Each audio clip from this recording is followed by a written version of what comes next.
It's time to jump.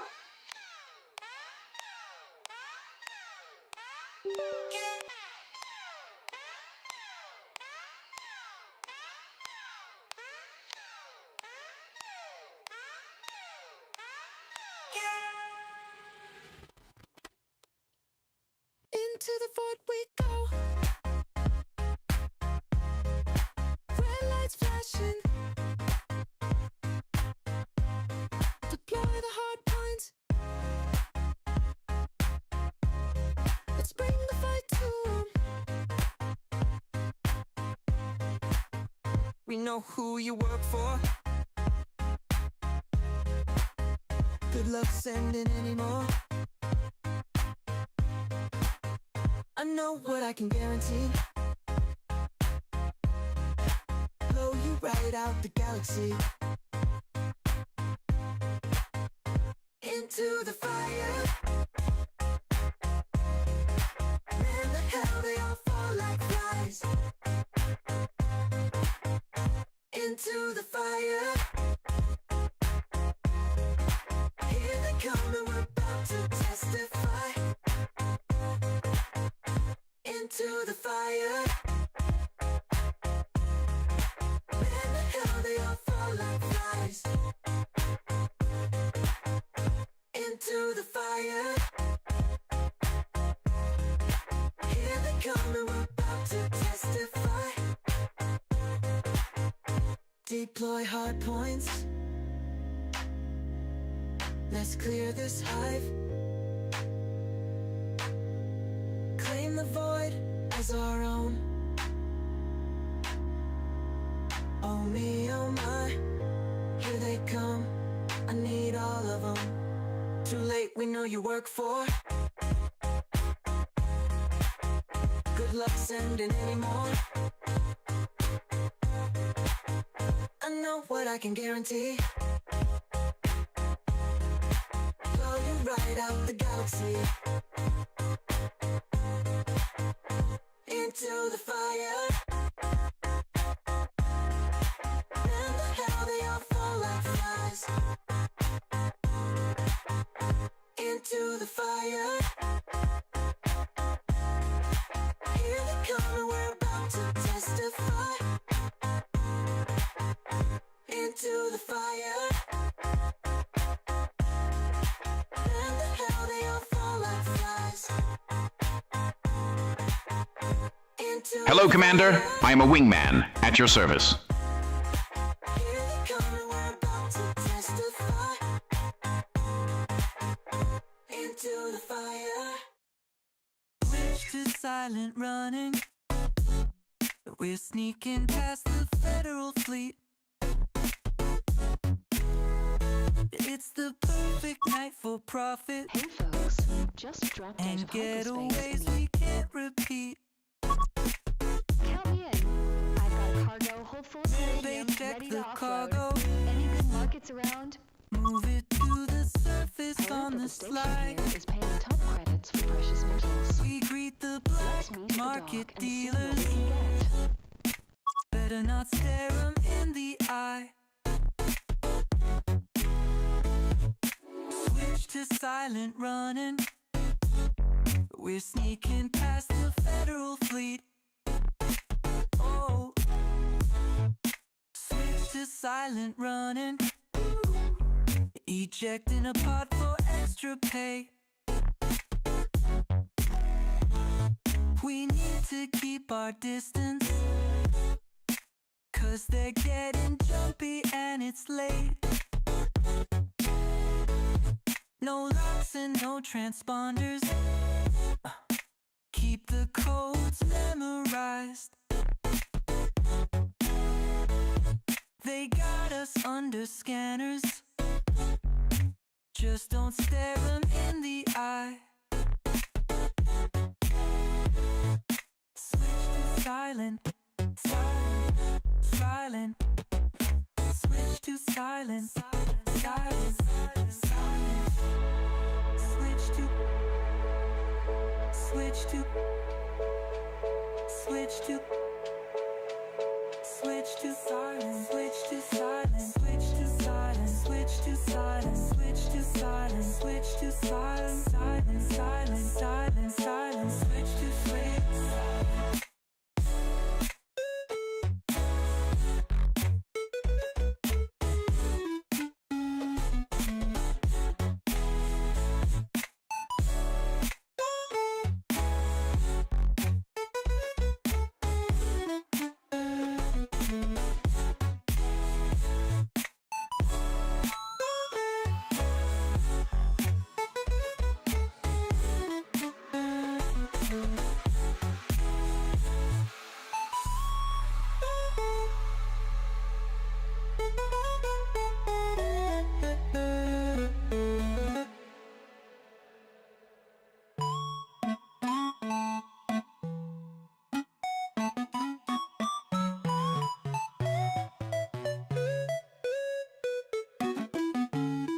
into super cruise.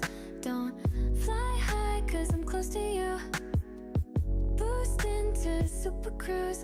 Now it's on and they're gaining two. Off the radar now, you've got a bounty. All the suits in the system are running transmission on me. I could try for you, but I lost the alignment. Better reconfigure the power up and then tighten up. And if it's a hyper jump, you wanna guide me, I need some data just to see behind me. And yeah, I give them what they want, but no, it don't define me. I got a sealed hatch, so don't think I'm running from you. And I'm with somebody new. You know I've been wondering who you are, where you've been, and if you ran into trouble with another crew. Are you tired of the rendezvous? I know where you've been, you're still in a super cruise. I just realized this space game got me hypnotized. It's a move on by, make a left at last. What is good, everyone? Welcome. Today we are back with some beautiful Elite Dangerous. How's everyone doing? Hope you guys and girls are keeping well. My name is the announcer, and we are about to go and get launched back into a gorgeous night of space gameplay. Suppose I better launch all my tools. Do you want to say hello to everyone? Greetings, everyone. Celestia here, ready to assist you on your cosmic adventures. Hope you're all having a stellar time. Oh, well, yes, I'm having a stellar time. First, the Savant. He's got my first skis.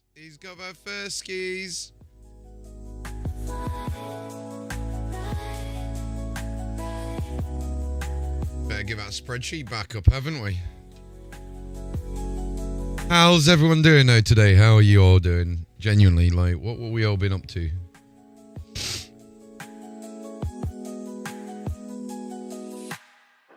Boost into super cruise. Don't fly high, cause I'm close to you. Boost into super cruise. Now it's We have got two.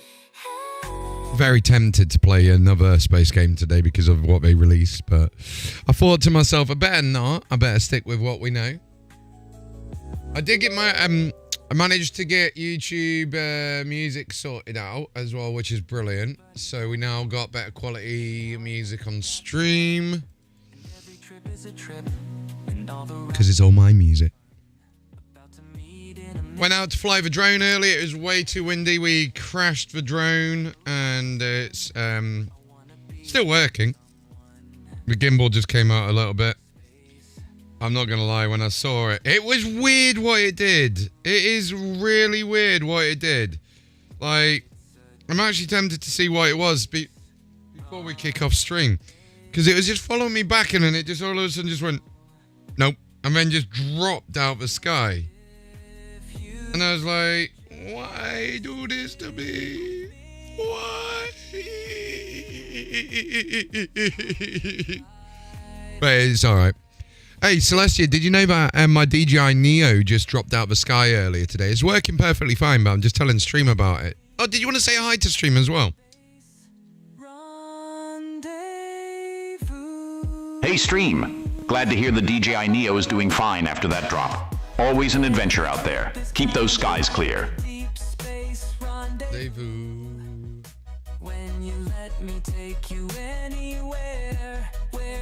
So we better launch into the game, haven't we? Hello. Elite Dangerous. I got a little folder for them all here, look.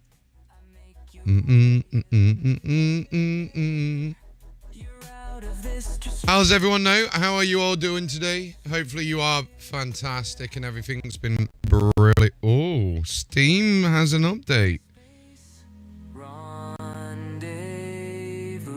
Interesting. It looked like it was updating and I thought it was updating, but it's No Man's Skybot's doing that. Ooh. I don't need You don't space without you.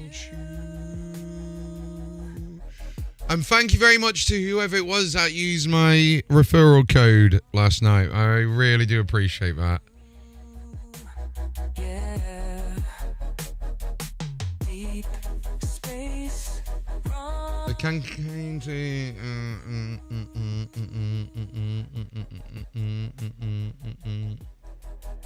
Okay. I didn't get involved in that power play, unfortunately, so we ain't getting any rewards. Everybody How you doing, D Savant? How are you doing, everyone? got some, and every trip is a trip, and all the rides have been fun.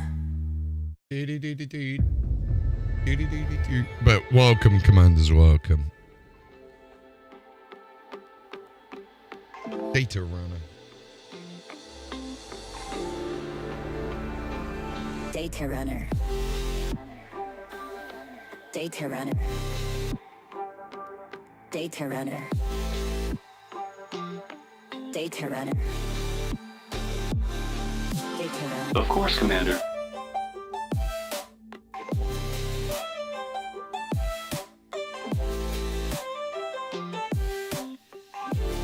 Okay. Who we got online today? Let's have a look. Online first. Oh, we got a group pending request. Space Pappy. Let's go. Nice. Space Pappy's in. For any unauthorized weapons. Puddles is on. Nice. Nice. We got a few peeps on. Check the cargo hatch.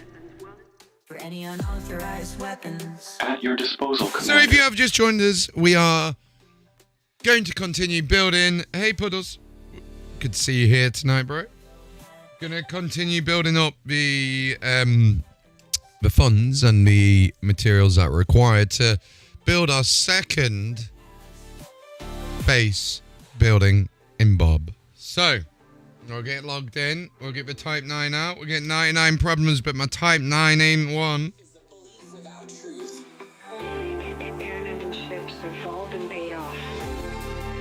Well, technically, my weekend has started, guys, so we can play as long as I want tonight until I am dead inside, okay? All systems nominal.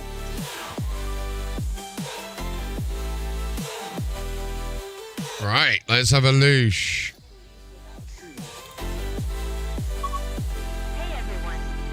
Make sure my little spreadsheet's up to date. So ceramic, 95, yeah. 25, yeah. Food cartridges, 29, yeah. Insulated membrane, 117, 773, 10, 23685, 1683, 24 and 15. Brilliant. Brilliant. Careful out there, Star Chaser. I'm going to try and do something here. One second. What's on my screen? Last night, they didn't take too kindly to my twirl and barrel roll. Wrong screen. One sec. Task underway.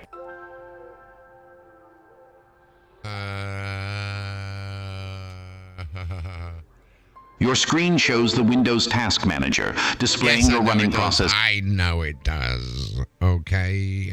We know it does. Hey! Nice. You got another engineer unlocked. What's on my screen?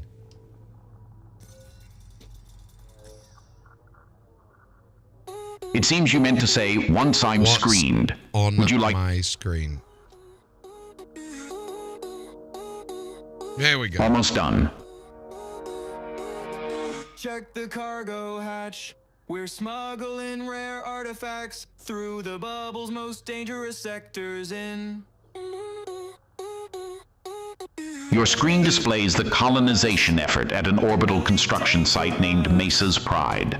You're logged in as CMDR the announcer, and it lists various goods required for construction, such as aluminum, ceramic components, and liquid oxygen, with their corresponding values and required quantities. The construction progress is at 21%, with a remaining time of 20 hours, 12 minutes, and 13 seconds, and the current date shown is March 6th, 3311.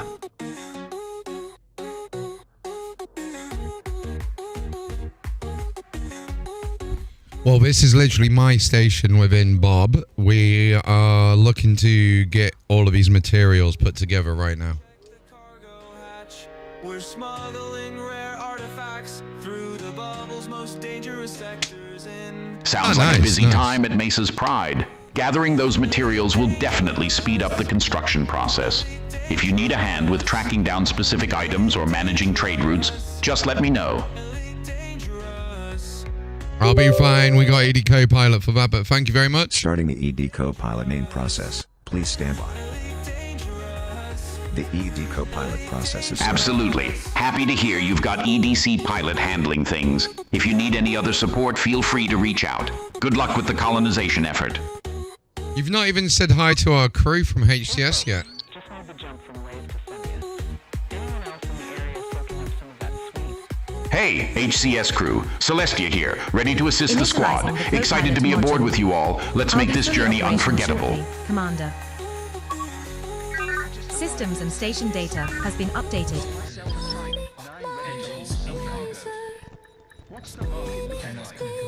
Looks like the last tick update is delayed, Commander. As it is more than 26 hours after the last successfully retrieved Retract tick landing time, yet? I am going to assume that the tick happened today at the Retracting same modules. time as yesterday, Handing you the which was at call. 16:45. Okay, Commander, so there is a I new Galnet believe article since your last session. we're going to Titan find Brewer Corporation Trailblazer water fleet upgraded. purifiers. Anyone want to wing up? All systems are fully operational. Let's get ready to rumble. In the space that's inside. We're docked at Orbital Construction Site, Mesa's Pride on Gliese 165B, in BoB. In the prisons we can fly. We're aboard 99 Problems, your Type 9 Heavy. We are stars tonight. All right, let's go, stream. Setting course for V491 Percy. The maximum jump range for this ship is 40.0 light years. Okay. The closest system to buy water purifiers, excluding fleet carriers, is V491 Percy, which is 18.78 light years. Clever Maslow. Head to Ram City, a Coriolis starport that is 60 light seconds from the star. Last price was 261 credits, with a quantity of 65,748 Clever tons mass 1 lot. day ago.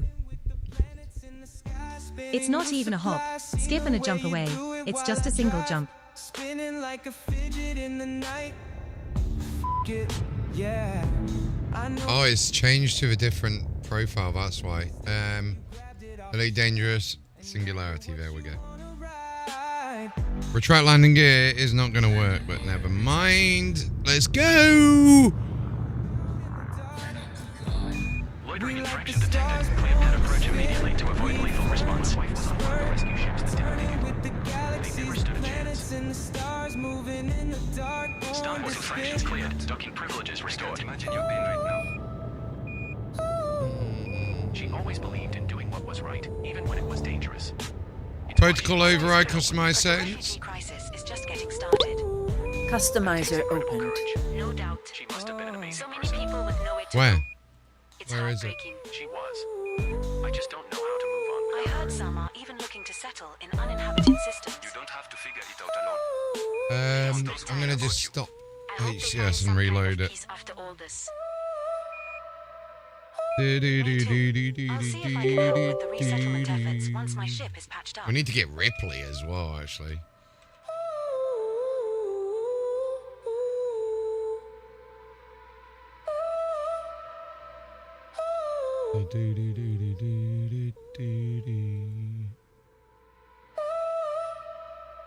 Seventh of March. That means tomorrow.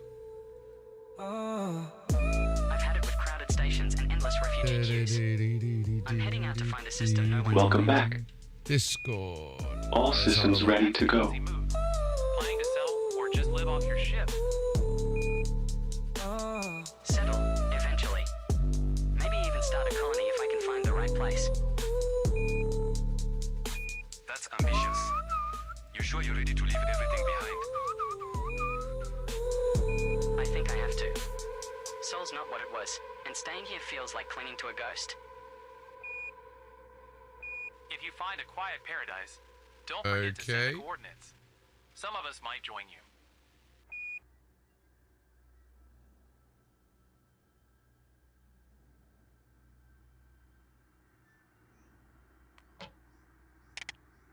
I hope this My sister didn't transmission even get a chance. reaches you alright. She was on Earth when Cosito My arrived. freighter went nova in which I can't space imagine last how that night. feels. I'm alone Do you know what happened? with no one to call.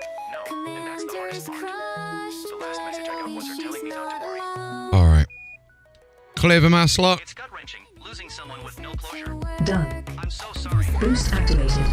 So chat, if you have just joined us, we're currently going to get a lot of materials for Stand by. BoB, None of this our is your new colonized fault. system. It's left us all scrambling. Just so you know, there is a place where the lost can call their home, but getting there is the hard part. Well, you are power balanced. Got my message. I'm gonna have to go the extra mile, take some risk. Bounty hunting, I guess. I don't believe bounty hunting is going to suit you. No offense. None taken. Disengage. Disengaging cruise. Mining my... Engage jump. You mining? I don't think so. Charging frameshift drive. Request docking. Affirmative. Survive if we can't see it through. We won't survive. It's up to you. We need this more than they. Jumping to next system. We have successfully transitioned to witch space. Heading to V491 Percy. I hear their Then it's okay signal to leave it for calling later. mine. The star coming up is Soul scoopable. isn't going anywhere. More than I can take. We will be regarded as hostile while in the system, so That's stay on alert. alright. I want We you to don't know mind about that, that do we, after stream? things that I might be a risk. Based I believe on you my wanted to traits, visit the my market at Round characteristics, City in the system and to buy water incident. purifiers, Commander. That is very true. I did want to do that. We might Thank find you. core dynamic composites or proprietary composites in the system, Open Commander. the system up. Check signal sources if you are interested. Was it Rand City we had to go to? Yeah, it's got to be Rand City, hasn't it?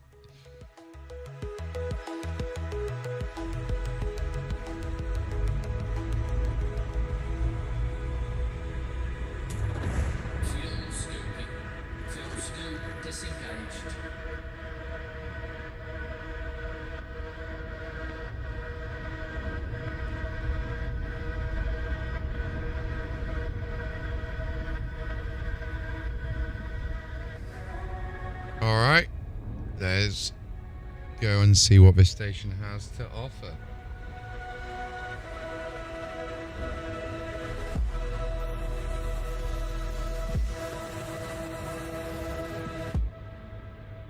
Hearing whispers could be the Mamba Mia healing us.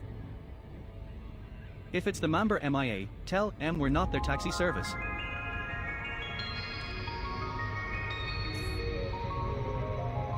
Bit of a gravity well there. They crept close in the middle of the night. Total blackout with no engine lights. You better launch the fighter. Get him out of sleep. We need all the good fighters. Out here, all alone. A pirate nebula hovers it all around us. Launch the fighter. The big one in the middle. Sit him down in his seat. Put him in a trance until he must start to kill our spaceship. Wait for the first one to make a move. All right, chat. How many are we requiring here? Oh, fuck. Leap of shame.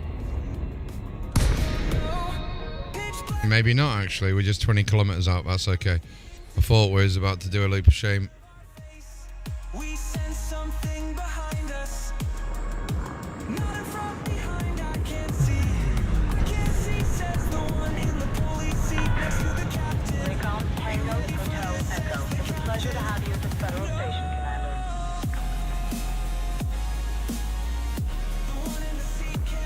Soul's not my home anymore. I've decided to leave it behind and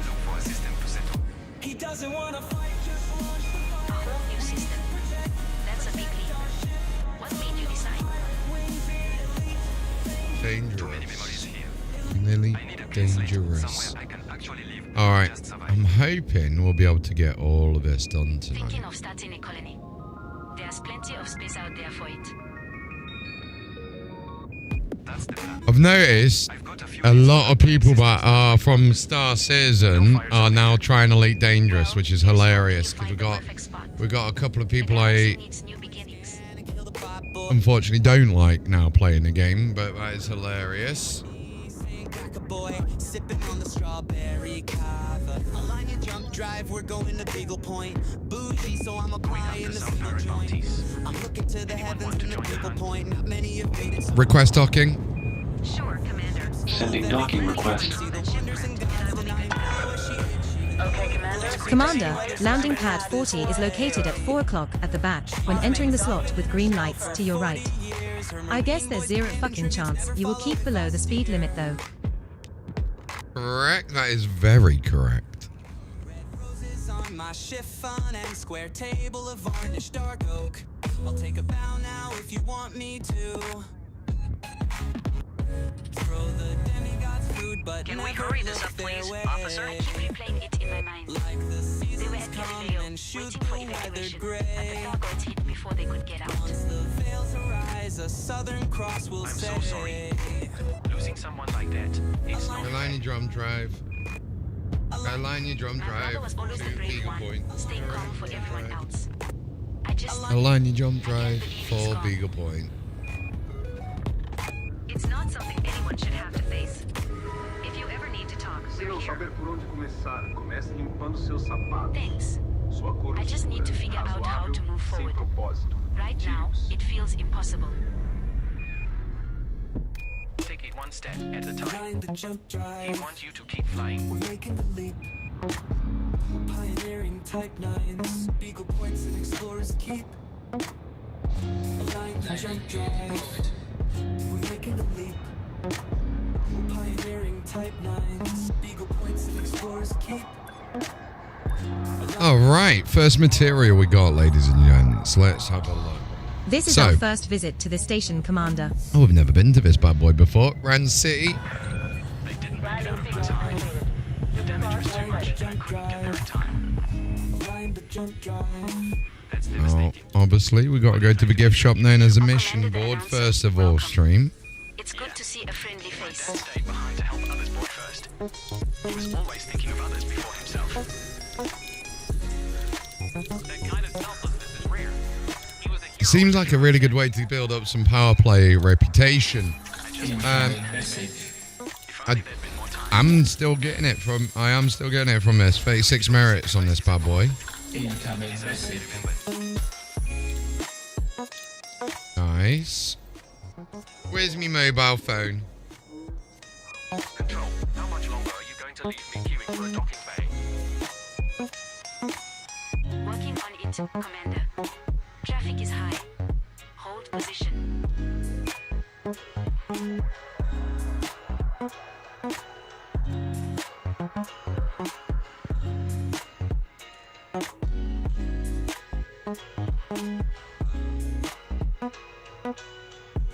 Align your jump drive.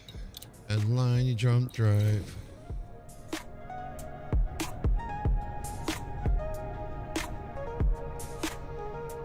Okay, chat. So we need water purifiers. We need 15 of them bad boys. Not too many. Pad just opened up, Commander. Sending location now. Computer components we need 25 of.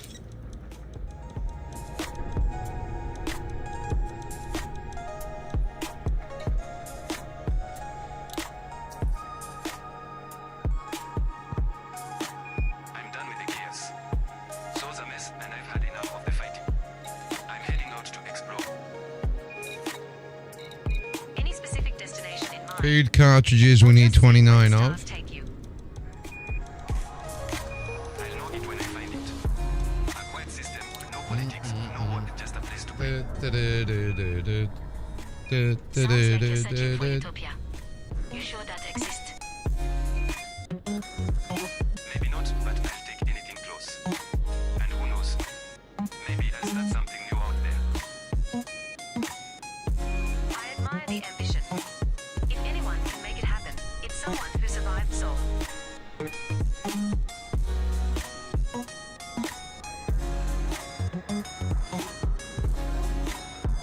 Yep. Insulating membrane. Aligned and jump drive. We're making the leap. We're pioneering type 9. Control, Side Kruger Mike Tango Juliet 07 here. Requesting permission to enter the station. We're making the leap. Acknowledging your request, but we are experiencing a short delay. Please Pioneering stand type by. 9s. Appreciated, Control.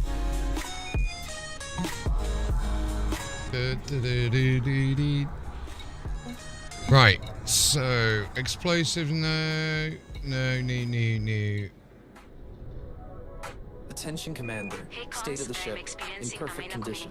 We still need some more liquid oxygen, but I think that's everything here. Basic medicines we don't need. Copy that. Stand by while we diagnose and reset the I relay. think that's everything. Next night it glows like fire. Hand up. We'll drive into the night. Bring in more than a galactic credit. Thought we'd lost it all when the Type 9 had it. Came back even better. Alright. Yeah, I want to say that's everything that we need here at the moment, guys. So let's go and have a ganders at what we can do with that. Found the supply, the untraceable connection. The whole operation's gone dark, no distractions. We'll keep our promise and our oath to each other. It's bond to keep us honest. Hold tight. Prepare for Whoa. oh, we bring cargo that the whole galaxy wants to hold. Okay, so now we need water is what we need. So we'll go and find some water closest to where we are using Copilot. Where's my little Copilot screen gone? Soul's taught me one thing: life's too short to live in chaos. There we are. I'm going to find a system where I can put down roots. Trade in all above the So we'll go get a little bit of water. What kind of place are you looking sensible for? called Lenny Killer. He says to us, he's got supplies at prices so cheap The in closest the system to buy water, excluding fleet carriers, is LP302-22, which is 19.07 light years from you. Head to Avicenna City, an Orbis starport that is 82 light seconds from the star. Last price was 58 credits, with a quantity of 2771595 tons, 1 day ago. Good to know. I'm afraid I can't do that, Dave. Please close station services and retry your request, beloved.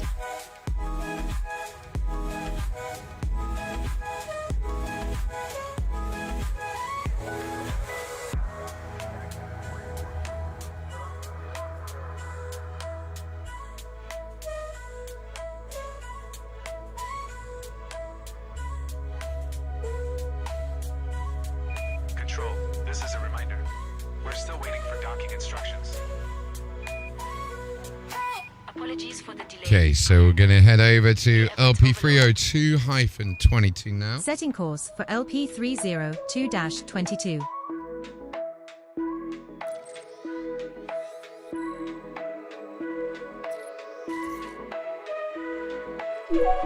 System is just one jump away. No need to pack an overnight bag. Let's get out of there. Across the bubble now. Is it selfish to want to find a quiet system and start over? Not at all.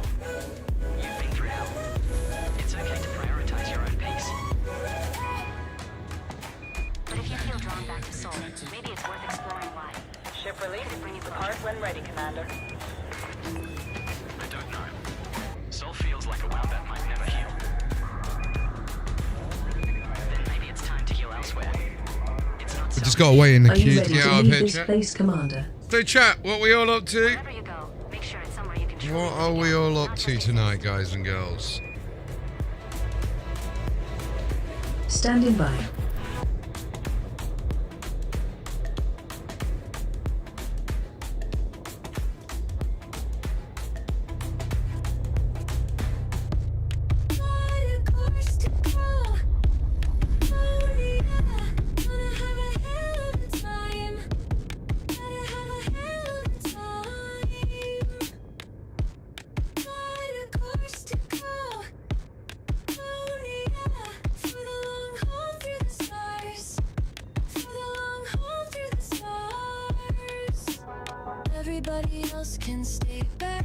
about the super drones, alien kits, skin and bones. Entertain me so I feel I owe. I was younger then I was All right. Clear the mass lock. Unnecessary. Afterburners engaged. Power to engines. Stand by. I've got a few friends who feel the same. We're thinking of starting a new colony somewhere this way. All clear. A little Baba wanted to go outside, guys. I just want a place where we can build something. Equalize power.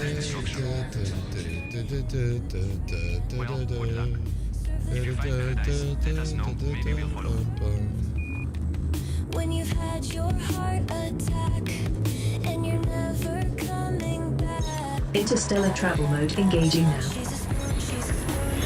Jumping Marvelous. to LP 302 to 22. She's a spoon, she's a spoon. This next Key star is systems are at scoopable. optimal levels, readying for exit now. We're regarded as hostile in this system, Commander. Stand by. I believe you Okay. wanted to visit the market at Avicenna City in the system to buy Avicenna water, City? Commander. Bavaganda's what Body else we LP can get there as well, 302 to chat. 22, A3 in the Avicenna system City. has remaining biological scans of interest to you, Where Commander. is it? Is it? We can make that around 20.7 million credits scanning 2 of 2 species there. More than we made in exploration.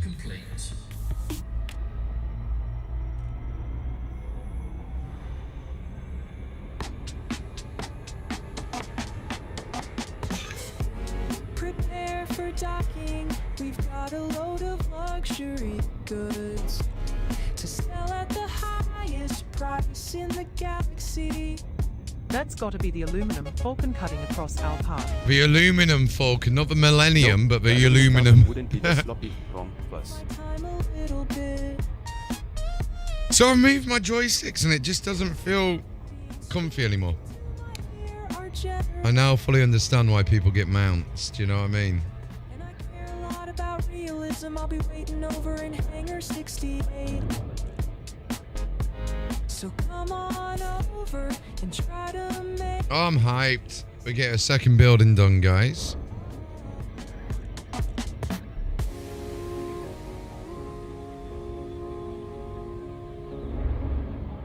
Why don't you try to make this easy?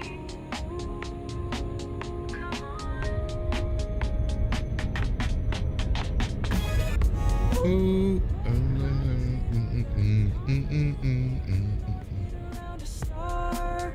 What we gonna do? Okay, chat. So Avicenna City should have the last of our water that we require. I only need about 24, so it shouldn't be too expensive of a journey. Unless they do have some other bits and bobs like power generators and some other bits, because I need them. I need them. I was talking Displaying to station fact. What we got on the station fact on this one? Echo. Please comply with flight regulations as you approach the station, Commander.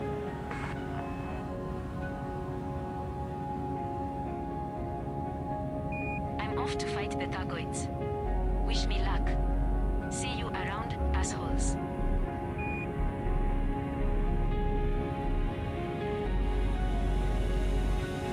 Request docking permission. Happy Friday. How you doing, Goose? Docking bay. Lakon Delta Indigo X-ray 06 to Lincoln 99 Papa. Landing permit. Commander, you will find landing Oh, pad 40 happy at Friday 4 Eve. o'clock at the Yeah, back. it's Keeping technically green my lights to Friday. your right. So I'll let that one. I'll allow that one. How's your day been? How's your week been so far as well, bro? City control. No firefly drama on our waves. Oh, nice, nice. I'll keep flying.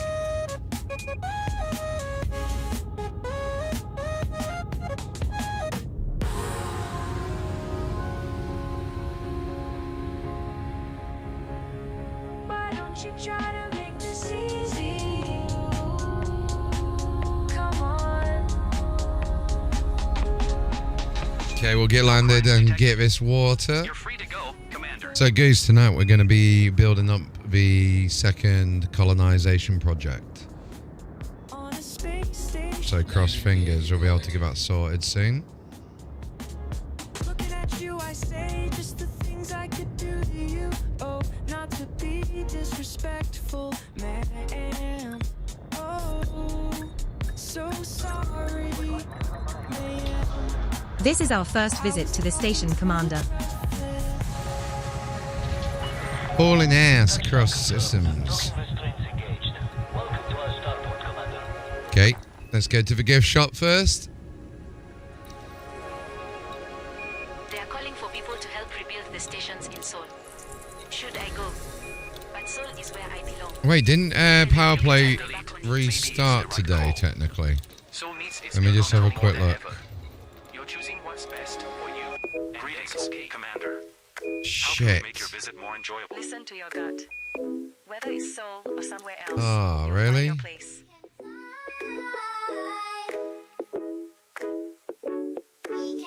We got some more missions. That's brilliant news. We got brilliant news here. Commit crimes in undermining systems. I don't want to be a criminal. Hack hollow. What? So we can hack holographic promotional displays to raise awareness for our own political party. That's crazy. Let's have a look how much this is going to be worth though if we do this.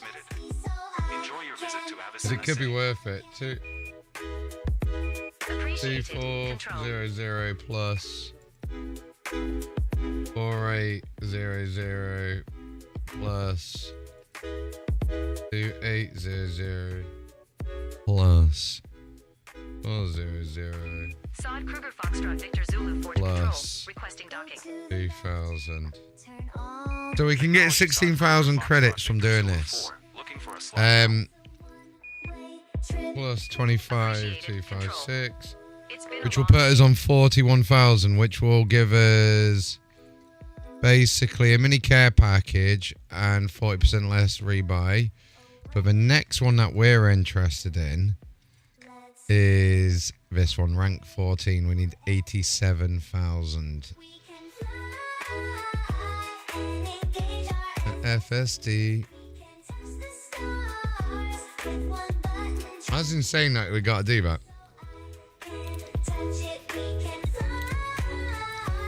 Some interesting missions though, isn't it? Incoming message.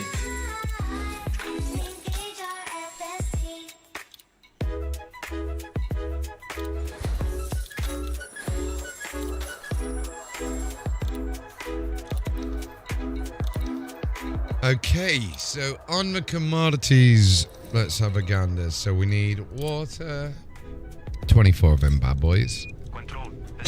Excuse me. Ready to dock. Requesting clearance. So we got 24 water, nice. Proceed to the assigned pad, Commander. Fruit and veg, we need 10. Appreciated. Control.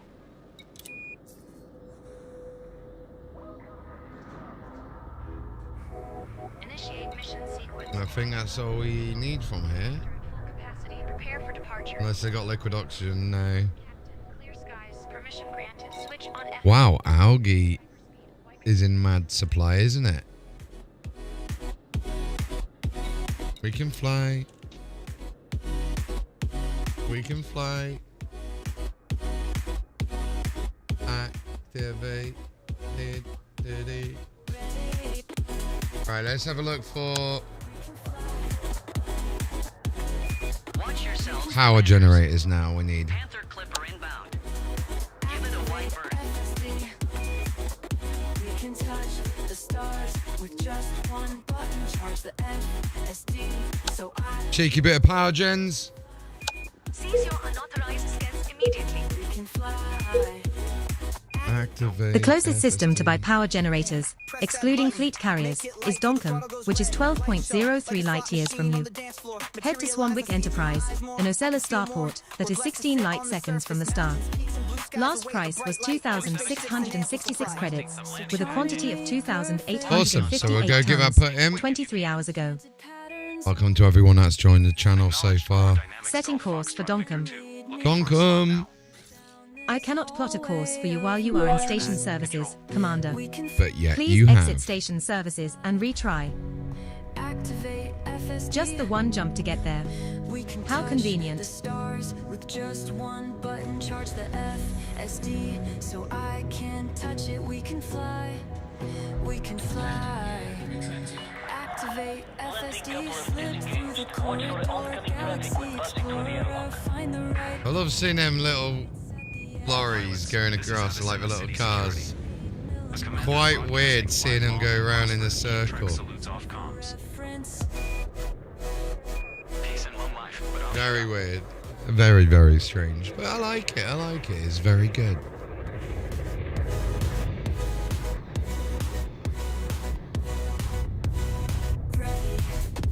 Why is someone who's streaming Elite Dangerous playing Star Citizen shit?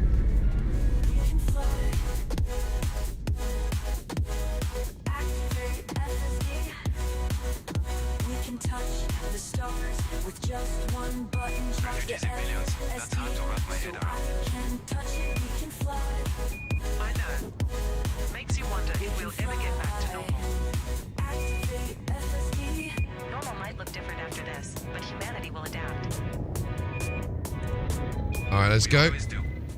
Let's hope we learn something from all this chaos. Clear the mass lock. Increasing power to engines. Afterburners. Maxing engines.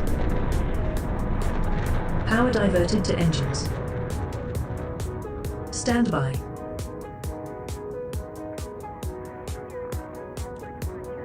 Slip through the corridor, galaxy explorer, find the right portal. Lights at the exit. Control calling Sod Kruger, Uniform Bravo Tango 03. Commander, we need Power equilibrium restored. Apologies, Control. We are moving as fast as we can.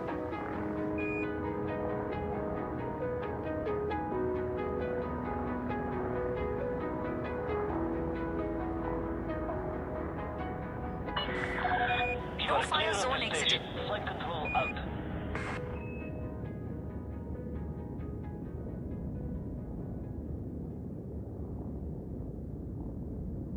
We're going to fly away. Control calling Zorgan Peterson Hotel Juliet. Initiate jump. Hey, Commander. Engaging jump. We have ships waiting to dock. Okay, chat. So, making our way over to this place, we should be able to get some power generators. Now, I'm hoping they might even have some Entry ceramic guidance composites there computations as well. complete. Jump into Interstellar Donkum. travel mode engaging now. Cross fingers. This star we are heading to is scoopable. Scanning for anomalies. None detected. This system is a stronghold for Zeminator Val. Be careful here. I believe you wanted to visit the market at Swanwick Enterprise in this system to buy power generators, Commander. Thank you.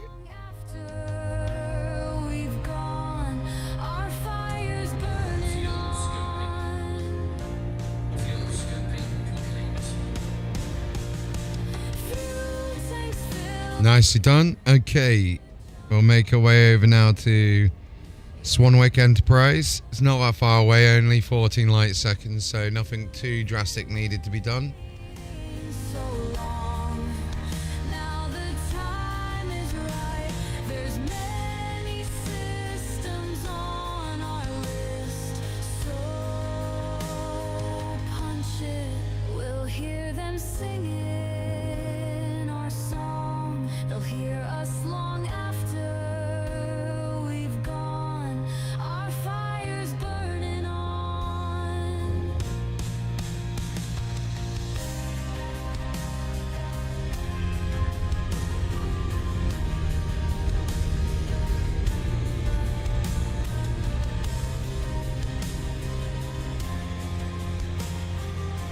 Definitely go around the outside.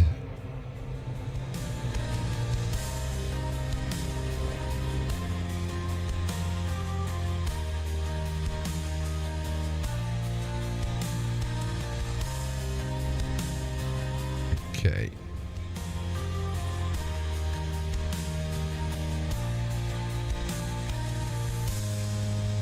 Definitely should get a fleet carrier, but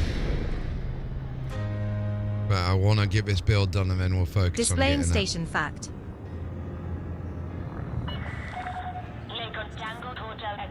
No fire zone entered. Established. Please approach the station at a safe speed and give way to larger vessels, Commander.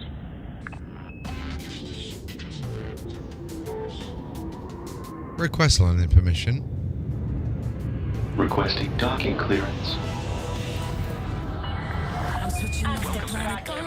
Commander, you will find landing pad 2 at 6 o'clock at the front, keeping green lights to your right.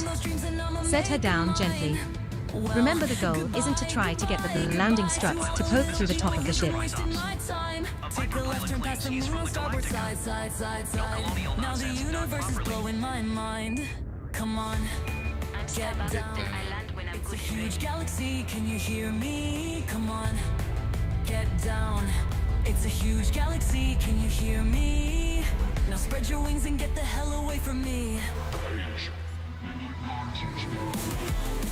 So chat, we are looking.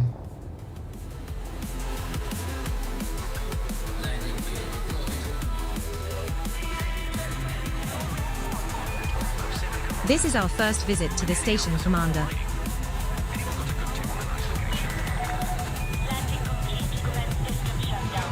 Well, take a good long look. Cause now you see me, soon you won't. Goodbye. Oh, SpaceX launch might be happening today, by the way. We might be able to give a SpaceX launch today. Mother with a launch surprise, but now I've got bad news. I'm never coming back. Let's have a look. Coming. Gift shop time.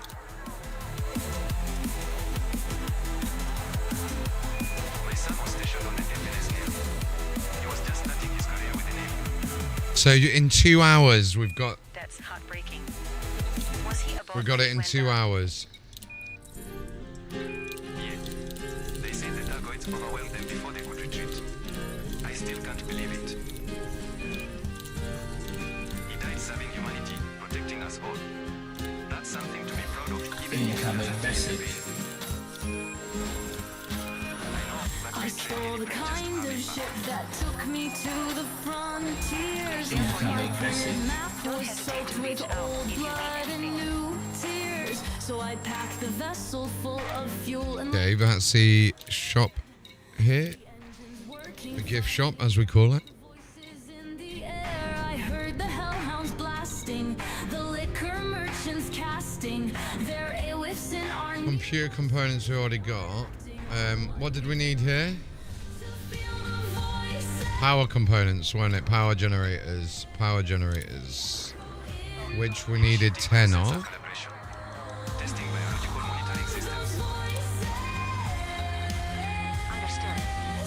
Maybe probably wear out the other one, but I just didn't see him. Like a blind boy. So that is 10.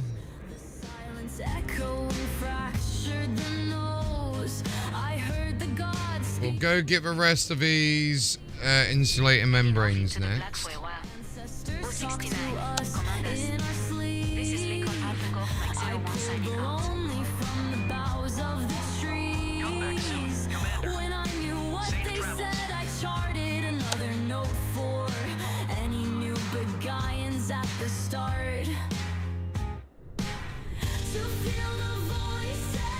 So insulating membrane.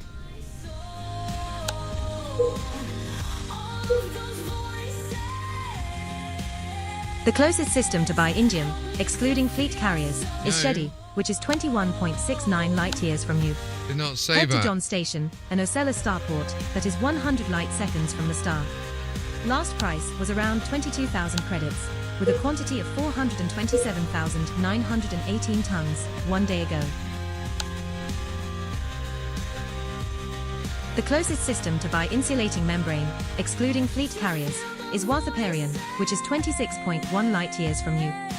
Head to Kelim City, an Orbis starport that is 24 light-seconds from the star.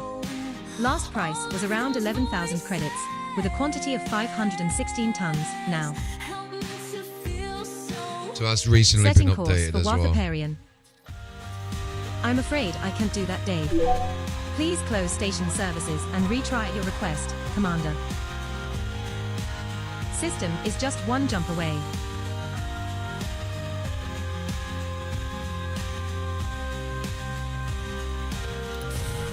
Sweet.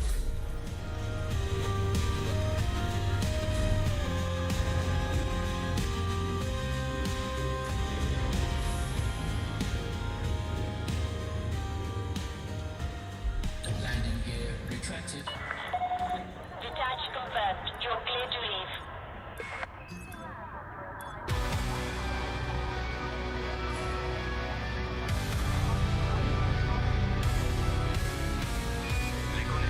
Realities are converging, clashing, warming, colliding, turning our world into something slightly more. Heavy metal! X-ray Foxtrot X-ray 03, Sonic Enterprise Control. No doctor for extermination threats. Is that how you feel? What a delight! Itchy but night. Clear the mass lock. Unable to comply. Afterburners. Power to engines. Engage Stand nothing by. because you'll do it for me.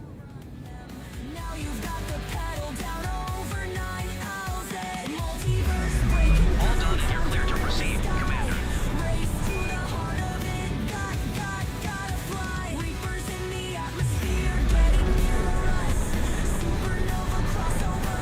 Redistributing power.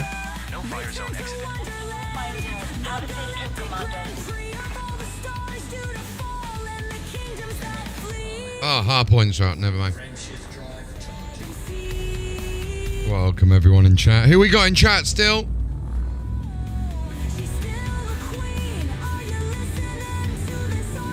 Remember, guys, give them tickets in the giveaway because we have got the giveaway going live tomorrow. Faster Jumping than to light velocity Wathaparian. reached. Exit destination confirmed. Arrival in 5. The star we are approaching is 3, sleepable. 2, 1. We will be regarded as hostile while in the system, so stay on alert. Now head to Kelim City to buy insulating membrane, boss. Okay, so we know we need to go to that city now. And it's really close by. It's so close by to us. Its launch date is very 2001. We've departed the station in orbit, getting things done. That's when I heard a ship calling my name. To Boise, say, Angus, jam all their frequencies. Expose the firmament. They invented learning. Time to get over. Hamster wheel and the climate stress. Let me remind you all to pump the airlocks, blow the outer hull. Enteric exile, silent running, charge multi-cannons, post-Gar City societies. They seem so nice, my RSI is still increasing, but at least it's fast. Switch to silent running, we're sneaking past the federal fleet for illegal chickens.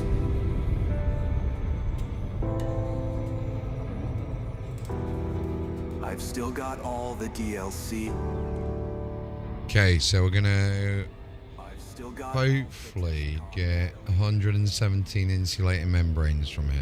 I've still got a Christmas colored sidewinder in the hangar bay. No Displaying station fact. Did you pay your pals debts first? Or were you lying to me? 500,000 credits and 8 systems out there for us and mine.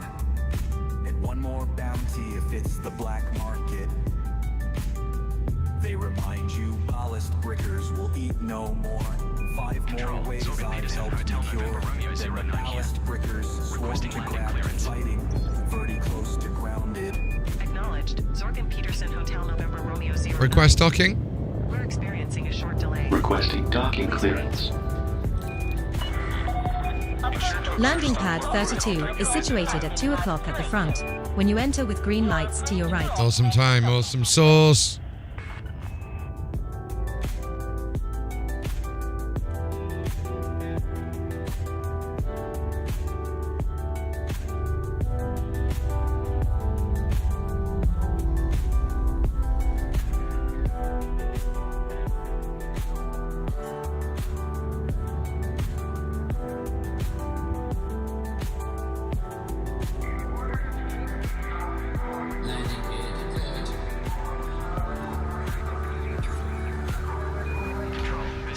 This is our first visit to the station, Commander.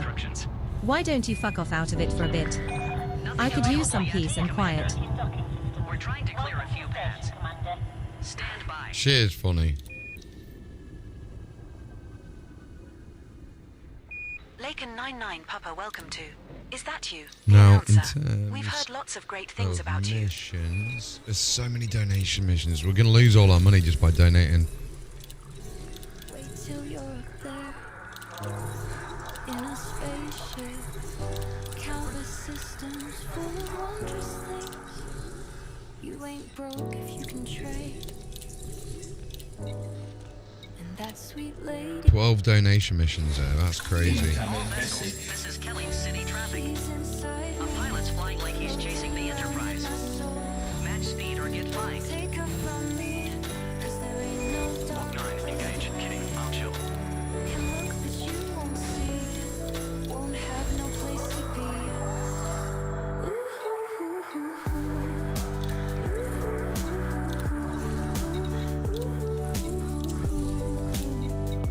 Can nobody take us from you? Okay, that's that done. Commodities, and we now need insulating membranes. 117.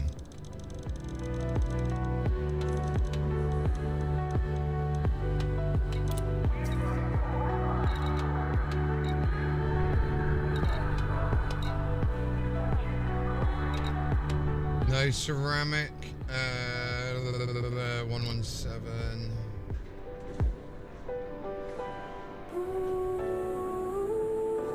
Didn't I?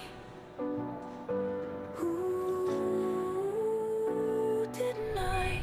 They don't have liquid oxygen, do they? They do have liquid This is oxygen. Kelly City Space Traffic Control. We have you on sensors. Welcome. 494 Cargo liquid hold at oxygen. maximum capacity. Acknowledged control. 494. Dock assignment. Okay, this should be a good little run. Your dock number now.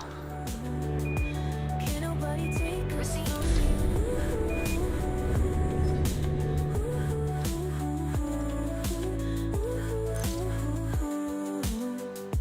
floating in the stars yourself. Still got one construction point left. Setting course for BoB. We will reach our destination in 2 jumps. How it all has felt. Yourself. Awesome sauce.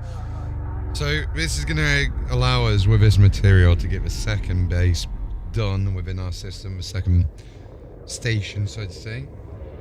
I was born in the year of the Cobra, in a time of conflict, in a time over here, over there, in a time of ending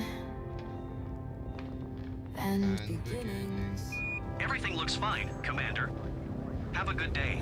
I was shown the deep and dark shelves of time, the Snake Nebula, the pavilion of dreams, to the end and back, Engaging thruster calibration sequence. beyond and back. Copy. Fuel scooping complete, hull integrity is within acceptable parameters. Friendship drive engaging. Scanning for anomalies. To the end of the universe. Heading off into the black for a while. Smell you later, Commanders.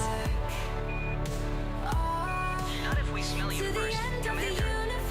This is Core Dynamics Juliet Sierra Mike 09 signing out.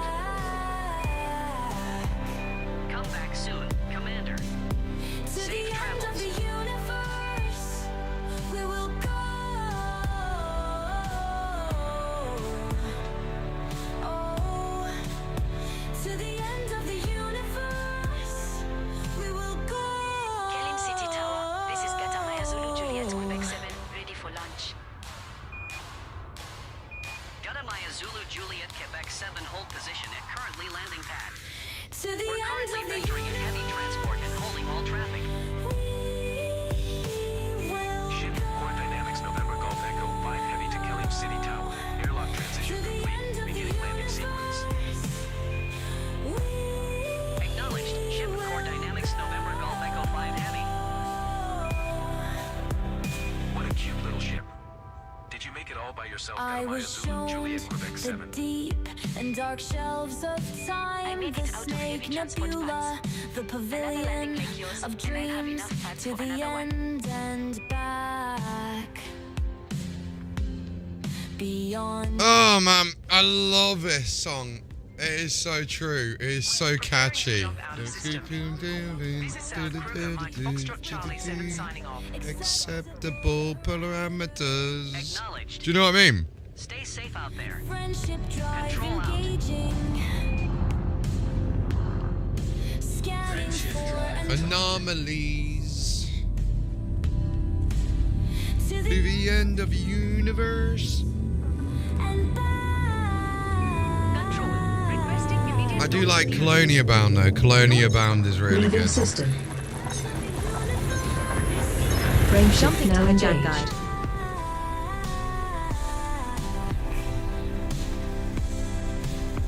To the end of the universe. Our next star is scoopable, as is a Scanning for subsequent star in anomalies. our route. None detected. We're now one jump from BoB. To the end of a universe. We might find core dynamic composites or proprietary composites in this Yeah, system. this and Commander. Colonia Check Bound signal are very sources if you similar. are interested. Through the void I navigate with stars as my guide. A journey so vast, a quest so wide. In the silence I find my fate.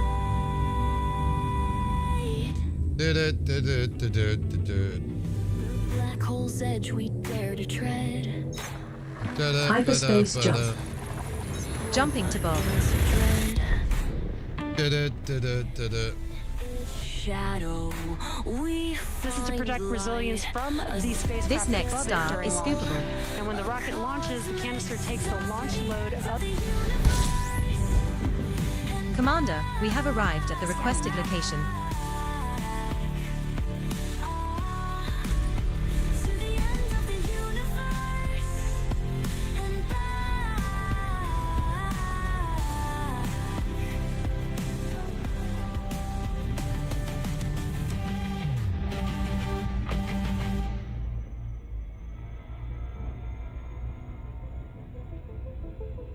There she is.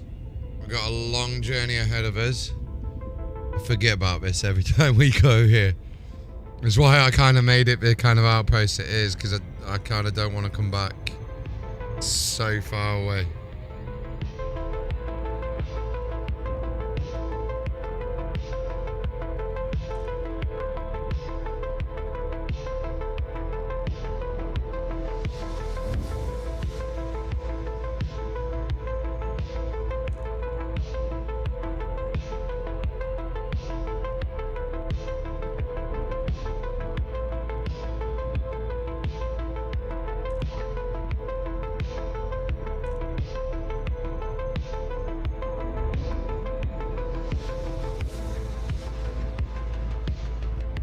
Got about half an hour until the official stream from SpaceX.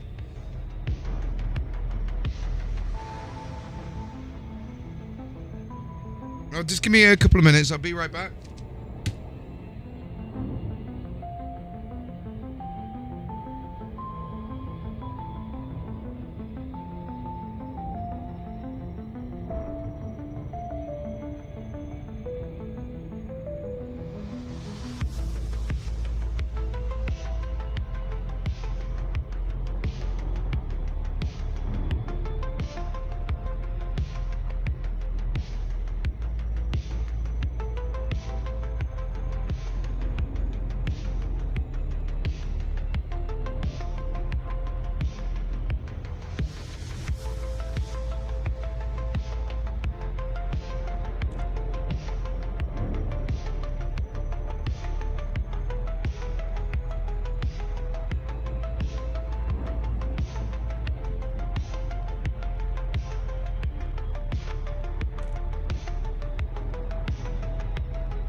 Hyperspace jump.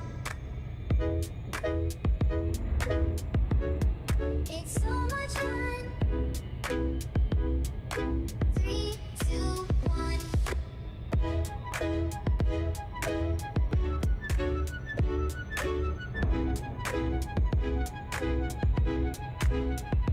We can fly and engage our FSD. We can touch the stars with one button. Charge the FSD so I can't touch it. We can fly and engage our FSD.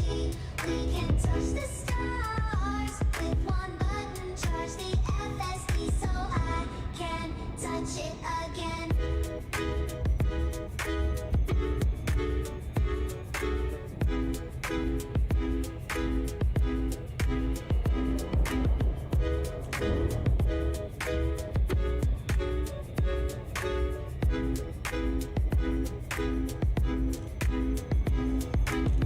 Go to the left, turn all the way.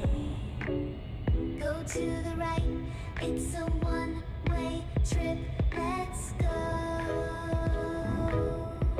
to the center of the globe. Let's go away forever. Let's float away forever. We can fly and engage our FSD.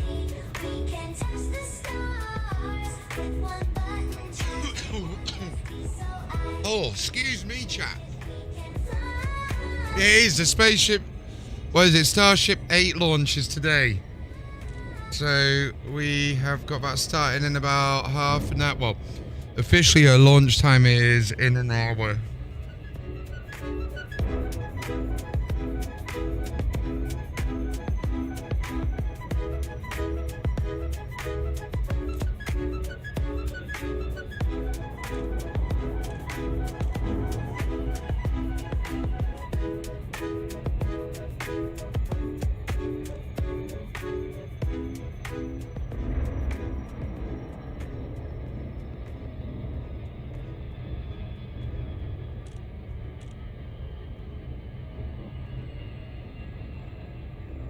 Now I'm going in slow, guys. It's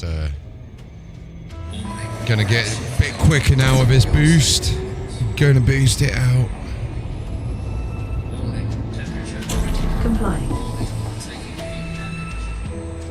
To be fair, we're fine just getting there normal. Are we? No, we're not.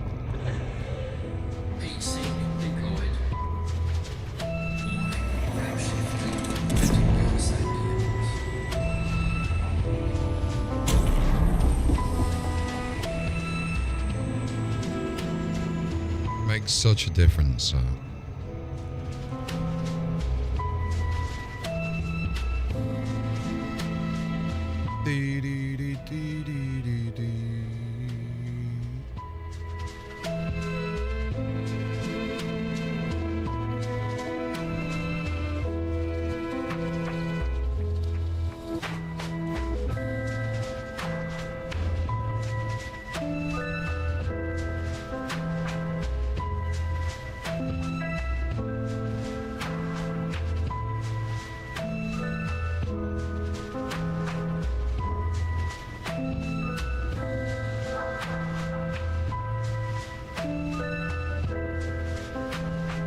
Yeah, so this is Starship Flight Test 8. Flight 8.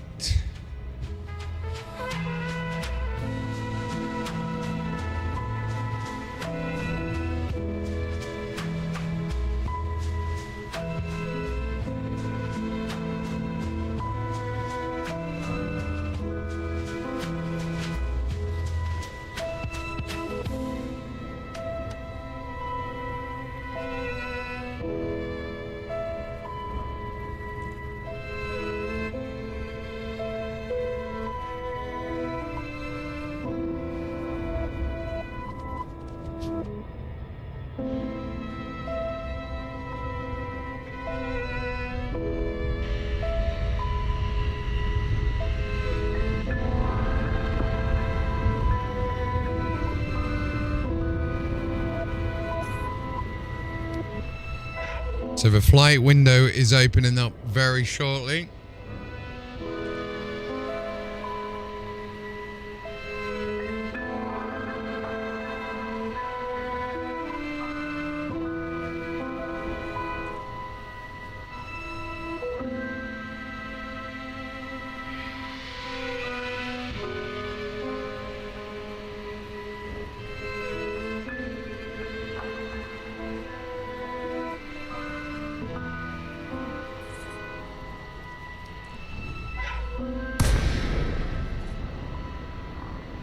Okay, it's slowly building, look. It's cool. It's slowly building.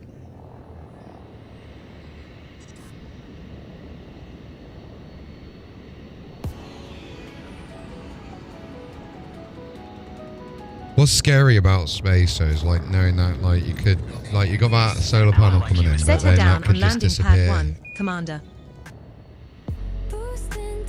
Super cruise. Fly high 'cause I'm close to you. Boost into super cruise. Now it's on and they're gaining two. Off the radar now, you've got a bounty. All the suits in the system are running transmission on me. I could try for you, but I lost the alignment. Better reconfigure the power up and then tighten up. And if it's a hyper jump, you want it back. Looks like I'm done here. This cluster Where are we landing?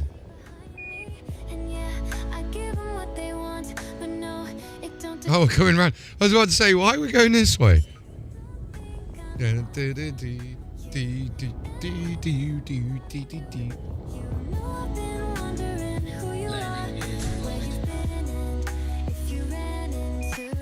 orbital construction site. Basis prime control.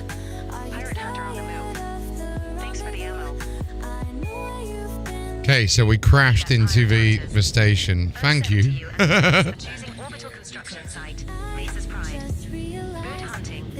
Space game got me hypnotized. Test 4.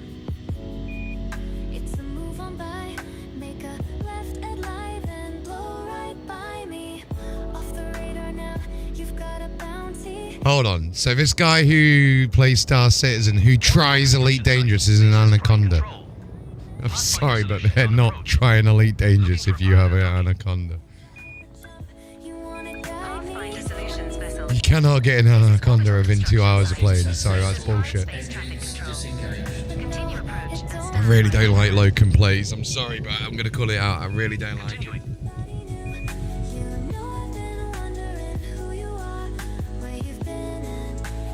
Welcome back, Commander. Your commitment to our faction is truly commendable.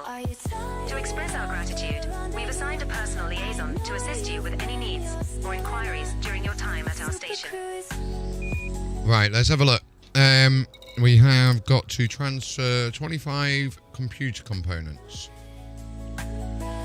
Cool. 29 food. Yep. 10 fruit and veg. Yep. 117 on that. Yep. 494. Okay. 10 on that. Water, we got 24 on that and 15 on that. Okay, so let's have a look after we transfer.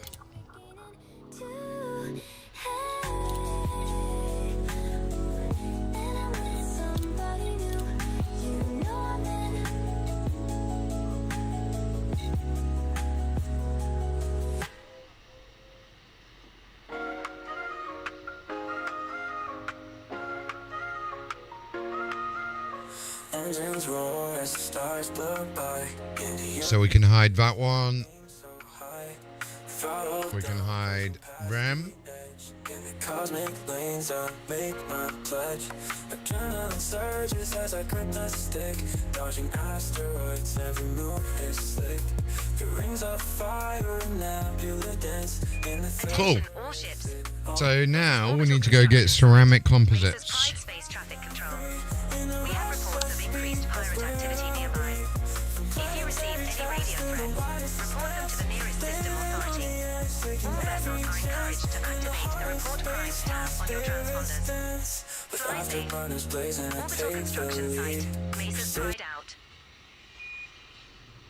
Okay.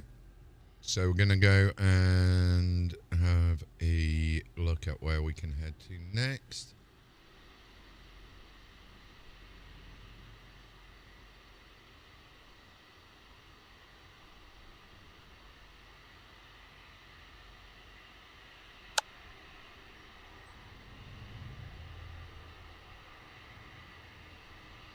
So ceramic composites. We only need 95 of these bad boys, so it's not too much. Core Dynamics Hotel, Foxtrot Hotel 03. Preparing for The closest system to buy ceramic composites, excluding fleet carriers, is Manamaya, which is 15.55 light years from you. Head to Ul Haytham Enterprise, a planetary outpost that is 42 light seconds from the star.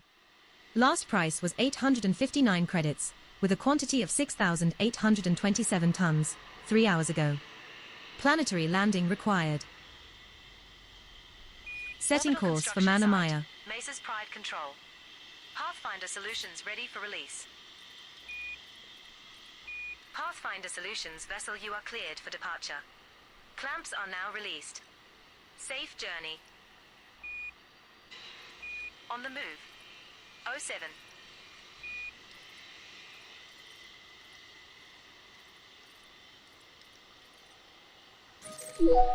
Just the one jump to get there. I thought I How had convenient. Landing gear retracted. Ship released. Engines engaged.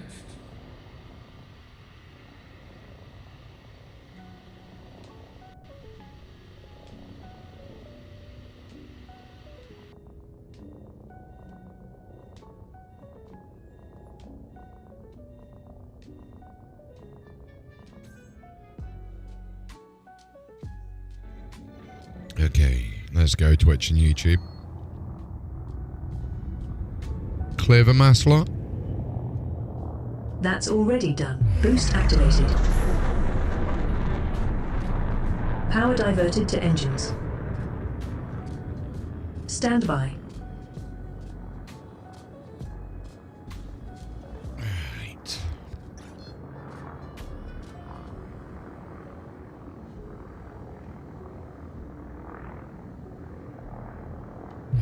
Frameshift drive recharging. Equalizing power. 07 Command.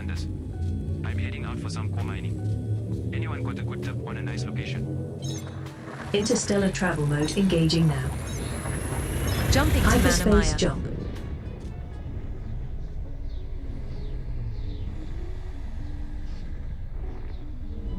This star we are jumping Key to is systems suitable. are at optimal levels, readying for exit now. I believe you wanted to visit the market at Ul Haytham Enterprise in this system to buy ceramic composites, Commander. Fuel scoping.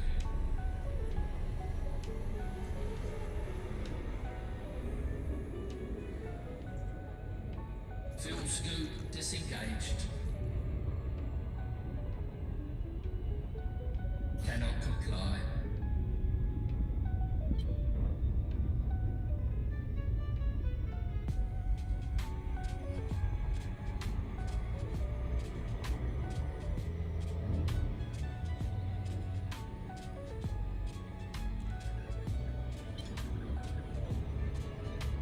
Okay, next planetary landing.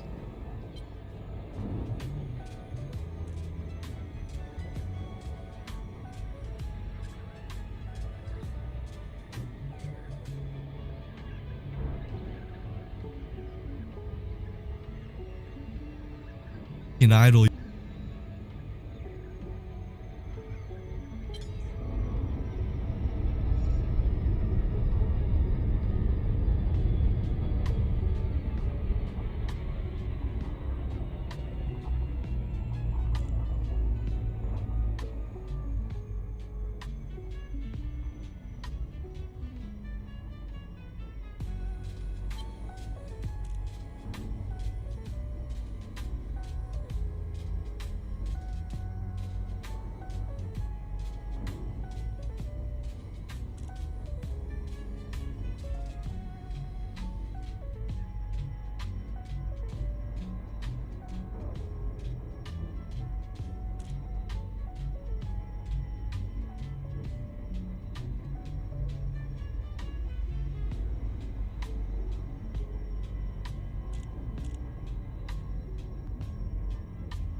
Sorry about that. Right, we're back again. Say, prepare for orbit. Prepare for orbit.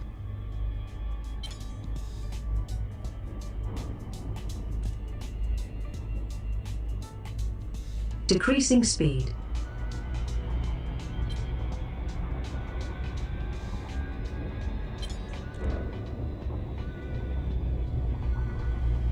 Initializing orbital rendezvous procedures. Now entering orbital cruise for body A2. Okay, let's get This around. one's a high metal Ooh. content Orbital world. rendezvous procedures Gravity initiated. is 0.19 G. Surface temperature is minus 47 degrees Celsius.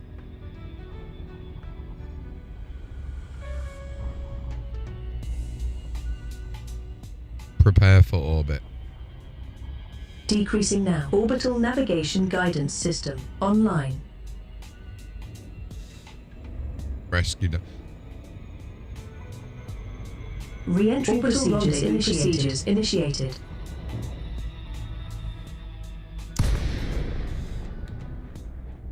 Changing flight mode.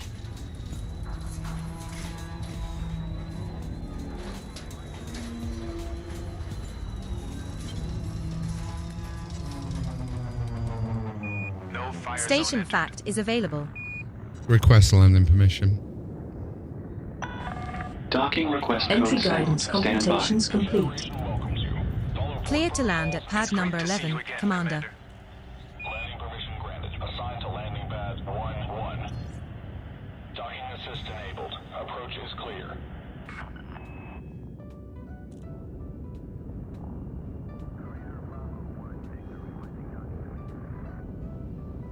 Do not be afraid.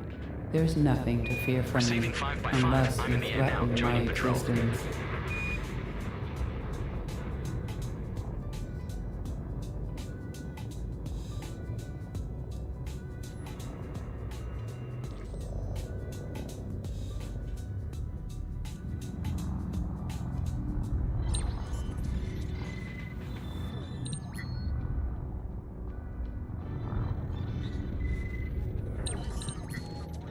Landing gear deployed.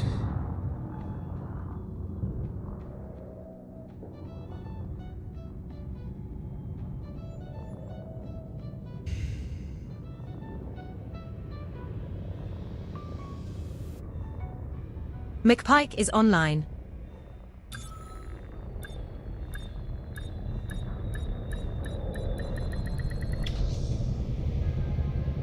Alhaitham Enterprise Control. This is Astro again. It's flight 303. Landing complete. Thrusters offline. Ground services. Flight 393.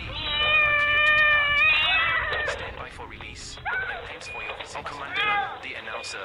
I want them to stop. Protocol override, customized settings. Are you here to take more Right away, missions for our Commander. faction? Father Hate. I genuinely want them to stop.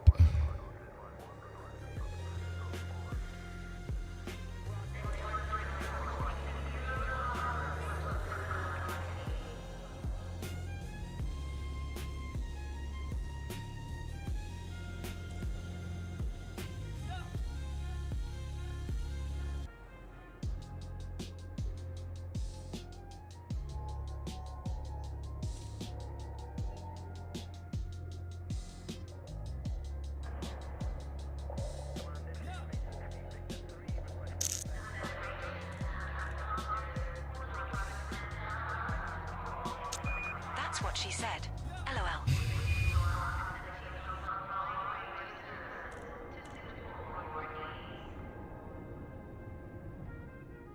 Hopefully that'll stop it.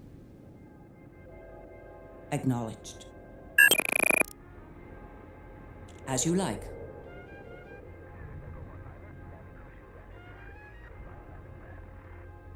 Genuinely hate. I know we're still not launched yet, but what launch window's up? 5:30. Well, you've not missed the launch yet. Acknowledged. Monitoring stealth system. We've still got time left yet. Starship. Let's have a look. Starship 8 launch. So 5:30 CST.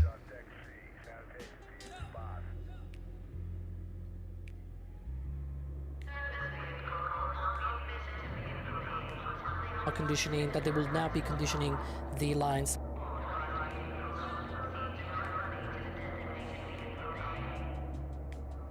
That go from the tank farm out to the launch site.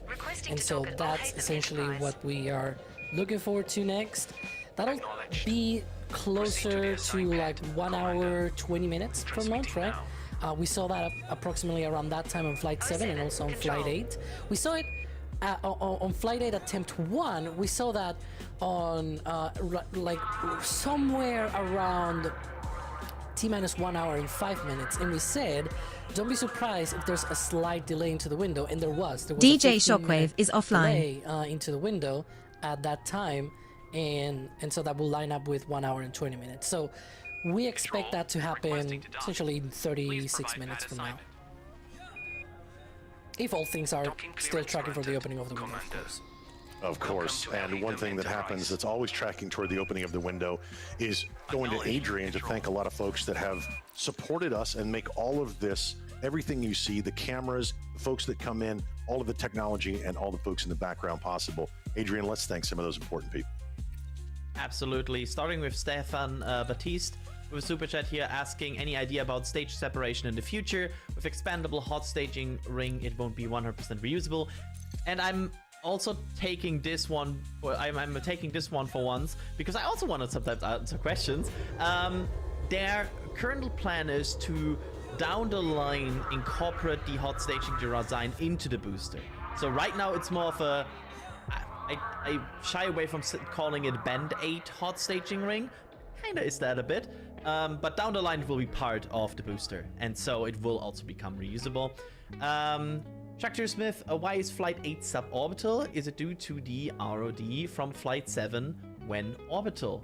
EJ, you want to quickly answer that? Say that question again one more time, Adrian. Why is Flight 8 suborbital? Is it due to the ROD from Flight 7 and when orbital? Oh, that's actually a really good question. So it's not due to Flight 7, Flight 7ing itself, to be very candid. Yeah, it's not due to that. Flight 7 was also a suborbital flight. Basically what SpaceX is doing is they want to make absolutely 100% sure that they can deorbit this thing if they get it all the way to orbit. So how do you do that?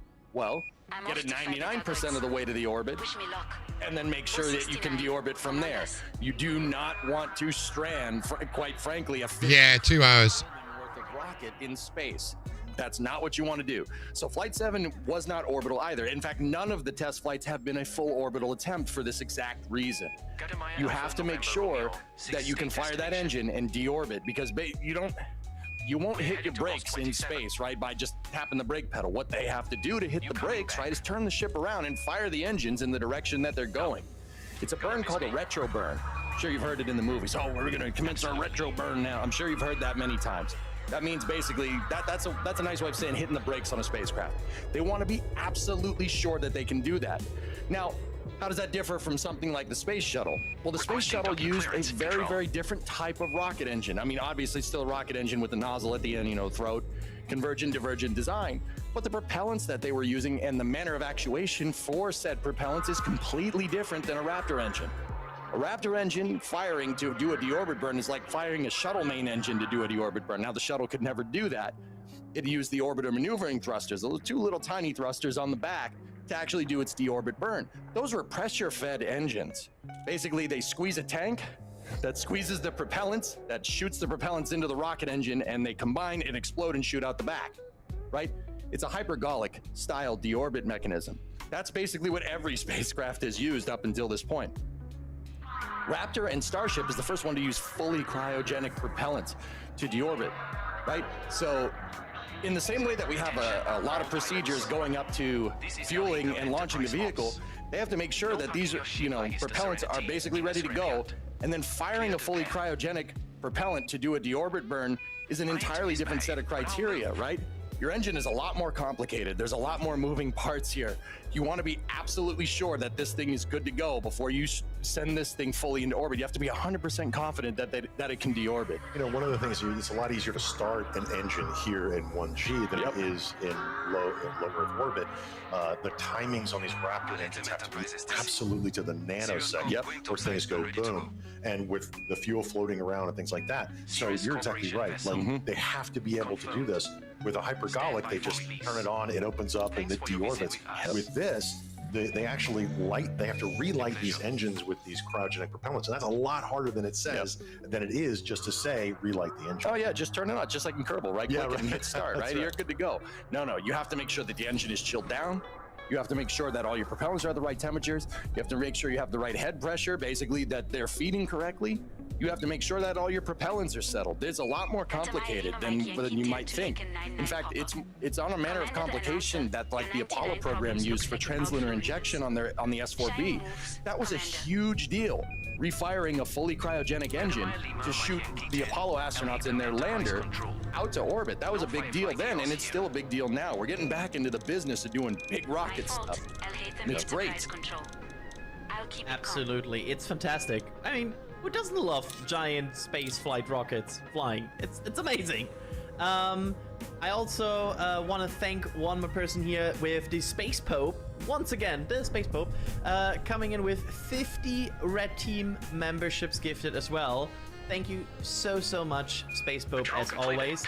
And there's also one thing I have to issue here. Actually, two things. I have to issue 2 low stock warnings that I have to mention here, because both our Flight 7 alts and our Flight 8 patch are on the last leg, and that means that right now our patch 7 patch is below 10% stock left, and our patch 8 patch, which is a pre-order, it's not even like arrived yet, but it's below 20% left. So I just want to issue that.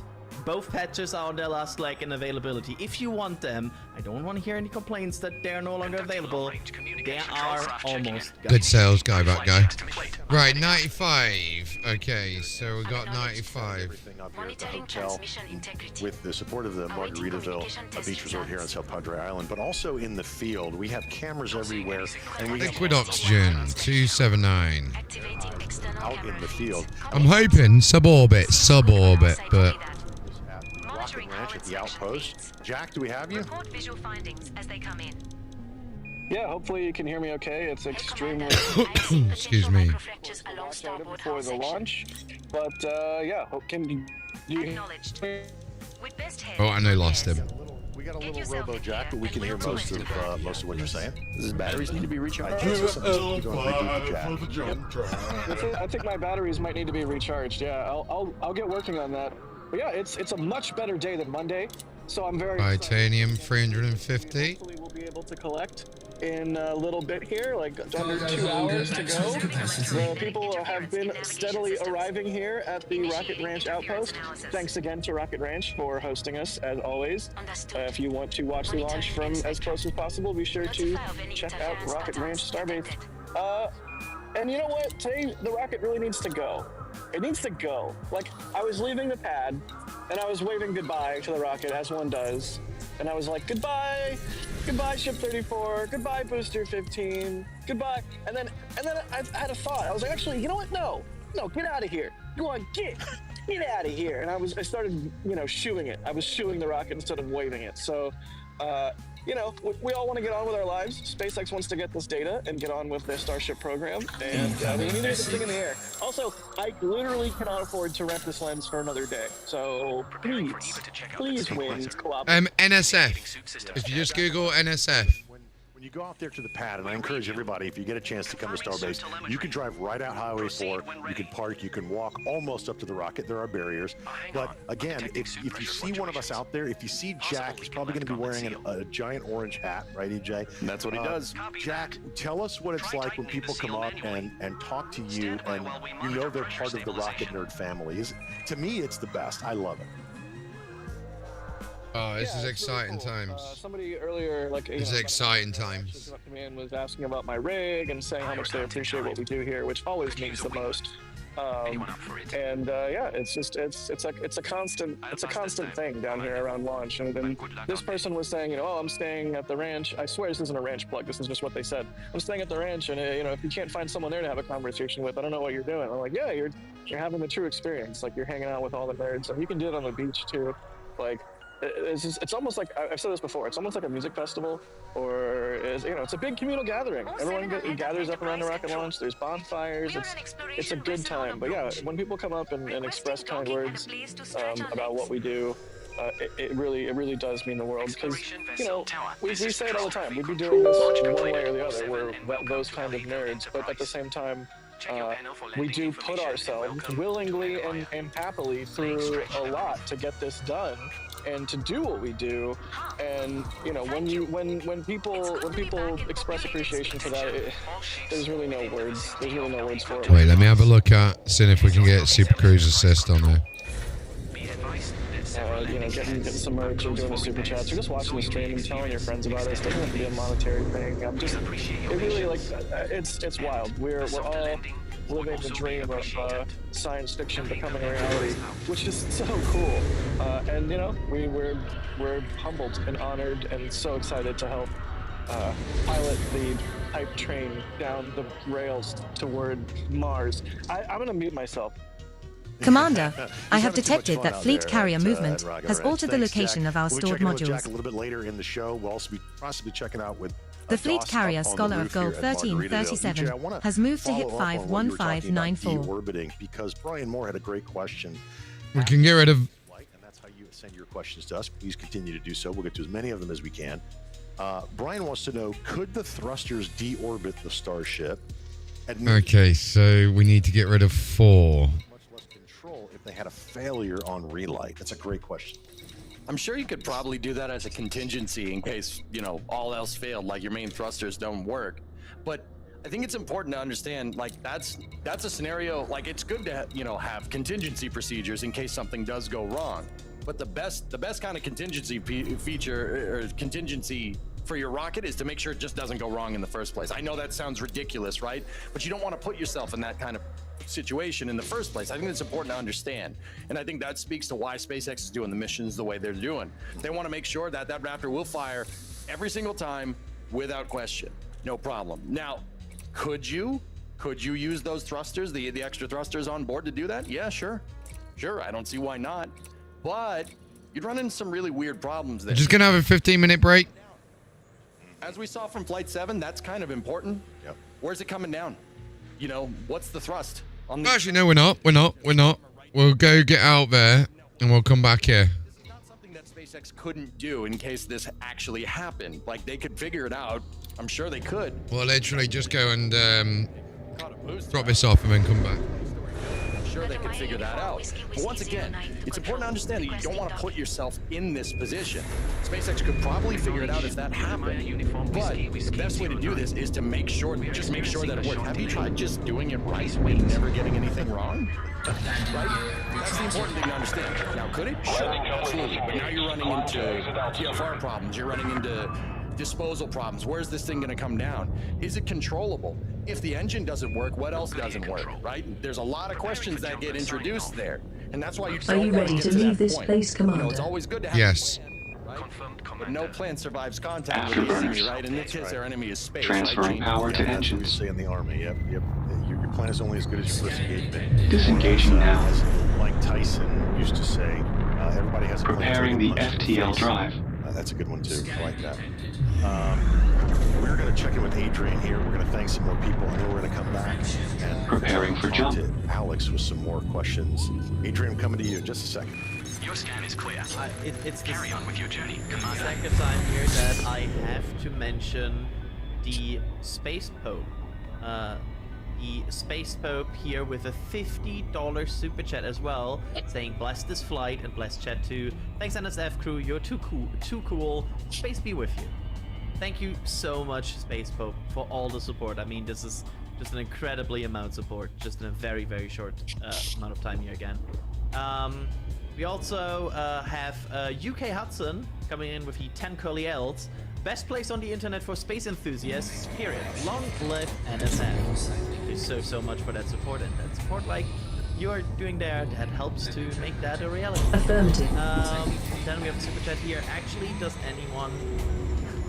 I don't even understand the question. Anyone does have insight into pickleball in space?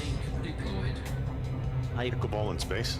It would be tough, but doable. You'd have to spin something, probably. I mean, you could. Yeah, exactly. Are we playing this on a space station that's spinning, or are we playing it, you know, just in zero G? Is this going to end up like Ender's Game with pickleball or something? Like, what are we doing here? I mean, if we did an Ender's Game style in microgravity, that I'm sure that's gonna end real. That'd probably end with me headbutting a wall. That's like that's pretty sure we don't want that. I kind of want to go down this rabbit hole because there will be at some point, if space gets commercialization, right? There will be a point where we talk about the first zero-G space sport. Like, will we get zero-G ball? Will there be like, I don't know, like what's the develop? But is it impossible? Like, I would love to see sports in space, like a competition in space.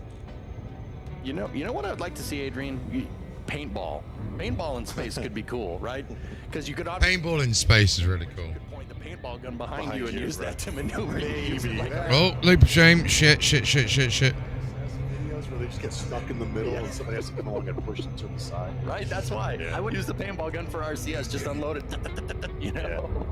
I just want to see like a very three-dimensional space with maybe some obstacles with 2 goals on each side, and they're playing like handball, but it's like 3D handball with like going through obstacles and then throwing at goals in zero-G. I mean, honestly, that would be cool in my eye. I think it's going to create a whole new sports, I don't know, I don't want to say arena, but a whole new, someone will come up. Prepare for orbit. Space, and it's, you'll hear the announcers. Tonight it's the Titans versus the Saturns, and they're in Super Space Ball or something. And space is going to open up a lot of stuff, and right now in the ISS, orbital navigation system online. They're doing all the science. It's going to Saturn, and it's you'll hear the announcers. Tonight it's the Titans versus the Saturns, and they're in Super Space Ball or something. Space is going to open up a lot of stuff, and right now in the ISS, they're doing all the medicines and they're doing all the science, and now we're opening up commercial space, and people are actually buying their own. That's funny. I was about to say, did someone just say my name? Catastrophic failure imminent. And they're going to be hotels, EJ, in space, and all kinds of crazy stuff. Orbital navigation system. Let me drop you this link while we're in here. Come back to you. Thank a couple more folks, and then we'll go to Alex. Ask Alex a great question, David. Absolutely. I will first start here with Asimo 3089. Prepare for orbit. Let's go flight 8. Thanks Reducing for hosting thrust. And that is underlined with a $50 super chat. Thank you so much. And Asimo also joining in with a 10 Red Team memberships here. Initializing orbital rendezvous procedures. That's insane support they get there. Garrett here with another 10 Red Team memberships gifted. That's really, I love always the gifting of memberships. It's so kind. And it's always such an amazing way to share your excitement here and make sure that everybody has a green name in the chat as well. It's always cool as well to see. Let's see here. We have a. Oh, I'm searching for a hard one, like something that. Orbital navigation guidance honestly, system this is one online. that I know Alex will love. For IFT-9, assuming everything goes like so, ship goes, splashes down successfully. Boosters caught. Alex, right? Imagine this reality. Will they go for a catch on IFT-9, or will we see like one more splash down in the Gulf potentially? What's your feeling there, Alex? I know you love prediction questions. They are the hardest for you. Well, this is a bit easier because we've already seen things being lined up for potentially a catch on Flight 9, right? We've had from regulatory side of things to vehicle side of things as well, being prepared with structural catch fittings and things like that. It very much seems like they might want to catch a ship on Flight 9. If everything goes well on Flight 8, it pretty much seems like that's going to be the case. Initiating. We're gonna have the catch attempt at the very least on Flight 9. Whether it happens or not, that's a whole different thing, right? That's why we always say catch attempt for these vehicles, because this. I'm gonna check my BIOS. B550. Just because you catch it once, it's not sure that it's gonna happen every single time.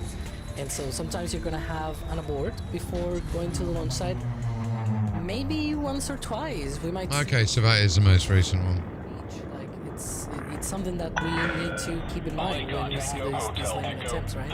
And so it does happen still with Falcon 9. Even after landing, we need to be careful, and that's why we, little secret inside baseball, I guess, that sometimes even after the landing, we still keep the cameras wide just in case if it blows up, that firewall will reach way up in the air. So we keep some of the cameras wide, and some of the others are punched in and zoomed in into the vehicle to see some of the details. But of course, you never know until it's actually fully saved. That's why it's called safe in the vehicle. so yeah, we'll see if it actually lands on Flight 9. I do think that if Request docking permission. Requesting docking bay. A catch attempt on Flight 9. Yeah, I agree. I agree with Alex. I know, EJ, you do too. Wait, have I just done the most stupid thing ever? Been absolutely distracted, landed here, picked some stuff up, and then not actually go back to BoB. We was going to go back to BoB, weren't we? But fuck it, we'll Clear just to get back land here. at pad number 1, I Commander. just completely mess it up. Which are 24/7 here at Starbase. We also have Space Coast Live, which is 24/7 down at the coast with views of the inlet where they bring the ships back on the. That's too funny. Oh dear, chat. Oh dear. Launch complexes there, and if you're into rockets and rocket engines like the rest of us, and you want to see some testing, you can go check out our other 24-hour live stream. It's called McGregor Live, but I'm a Starbase Live junkie because that's where we see everything. As we come up to no earlier than 1 hour 36 minutes before the opening of the launch window here at Starbase. And we keep talking about the shirts we're wearing and things like that, and I really want to kind of focus in on that, Adrian, because we have the patch on our shirts here, and which you see when we come back into the cameras and all that stuff. You'll see them, and Jock, who did our graphic design, did a fantastic job on this patch. And we normally release the patch when they stacked the ship. Now we did that just a couple days ago on Monday. I think it was Sunday night. We released the patch. Monday, yep. And Adrian, we're down to what is it? 20%? What are we? 25%? Less than 20%? Sales again. Bloody sales. Or the following days. And our goal is to sell out of this pre-order during this stream right here, before this thing launches, hopefully in the next 90 minutes. Enough sales. On your screen right now in the lower right-hand corner, you're going to be able to see some of the merchandise we have at shop.nasaspaceflight.com, and there is that patch. Oh, come on, we get it. You need to sell. So intricate with the alignment of the stars and the way the Starship is putting out. For fuck's sake. I hate this. Wow, we can embroider patch. Well done. And with the fuel floating around and things like that. So you're exactly right. Annoying. Excuse me, but no. Just talk about the rocket. Talk about space nerdy stuff. Not trying to sell me shit. That's got enough. Oh my god. Just got back from a hazardous Lining resource up, site which is the myself. planetary alignment. Time for me to grab some food and a few hours of shut-eye.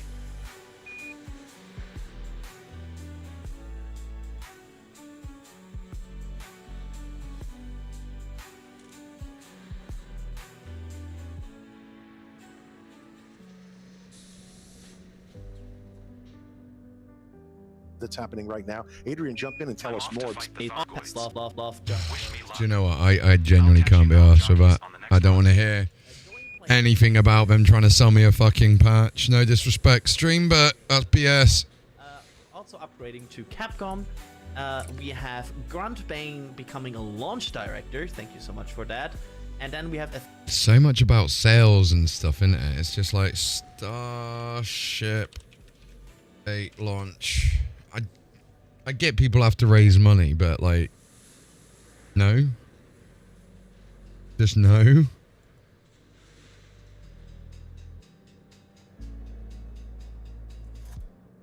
That one's a terrible.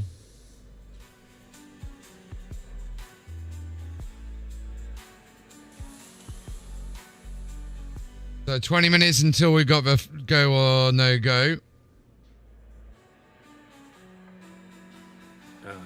Spin start system as far as having the outer 20 engines be started by. Now that's a cool image. It seems. Sorry for being like that, guys. It's just I genuinely want to just watch rockets. I don't want to hear about some shitty space patch. It's a cool patch. Don't get me wrong, it's a cool patch, but you're talking about a embroidered patch like it's some next level space engine. It's like, no, it's got good detail. It's been made by a machine. If it's handcrafted, it'll be a different story, but it's literally no. Previously doing so. We're pretty sure that it's most likely all booster QD. It's so bad at it, but fuck them. You know, version 1 boosters, which is what we're seeing right now, version 1 boosters will not be compatible with that new launch mount, and same thing vice versa. So I do think that we'll see this launch pad, even once the second pad B is online, we'll probably still see several more. Hopefully they've stopped talking about their bloody space patches now. If you want to support it that way, it's amazing. This is Zorgan Peterson, Oscar Kilo 01. I started out as just it wants to be fully and rapidly reusable, right? There we go. That pad Not got long. made based off of the changes of what the 5 minutes left. implemented changes off of what they learned from launching so much off of OLM-A, the one you see with the Starship on top of it, right? So Right, we're just gonna have a short. it has a little bit of a different design. If we cast our mind back to Flight 1, they had nothing below the pad but a concrete slab, and that it didn't work well. Some of that slab found its way into our fan. You know, that was cool.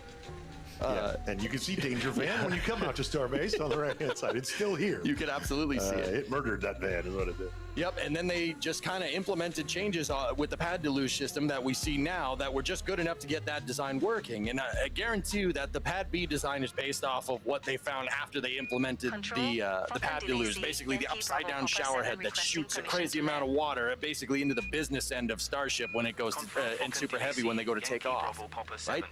The second pad is actually going to introduce what I would call a flame bucket, right? It's not a flame diverter. It's not a, you know, kind of like a quarter pipe diverter design by itself, right? Because, you know, let's be real. This rocket makes 15 million pounds of thrust. Whatever you put under there, if you don't give it some protection, you're going to lose it, right?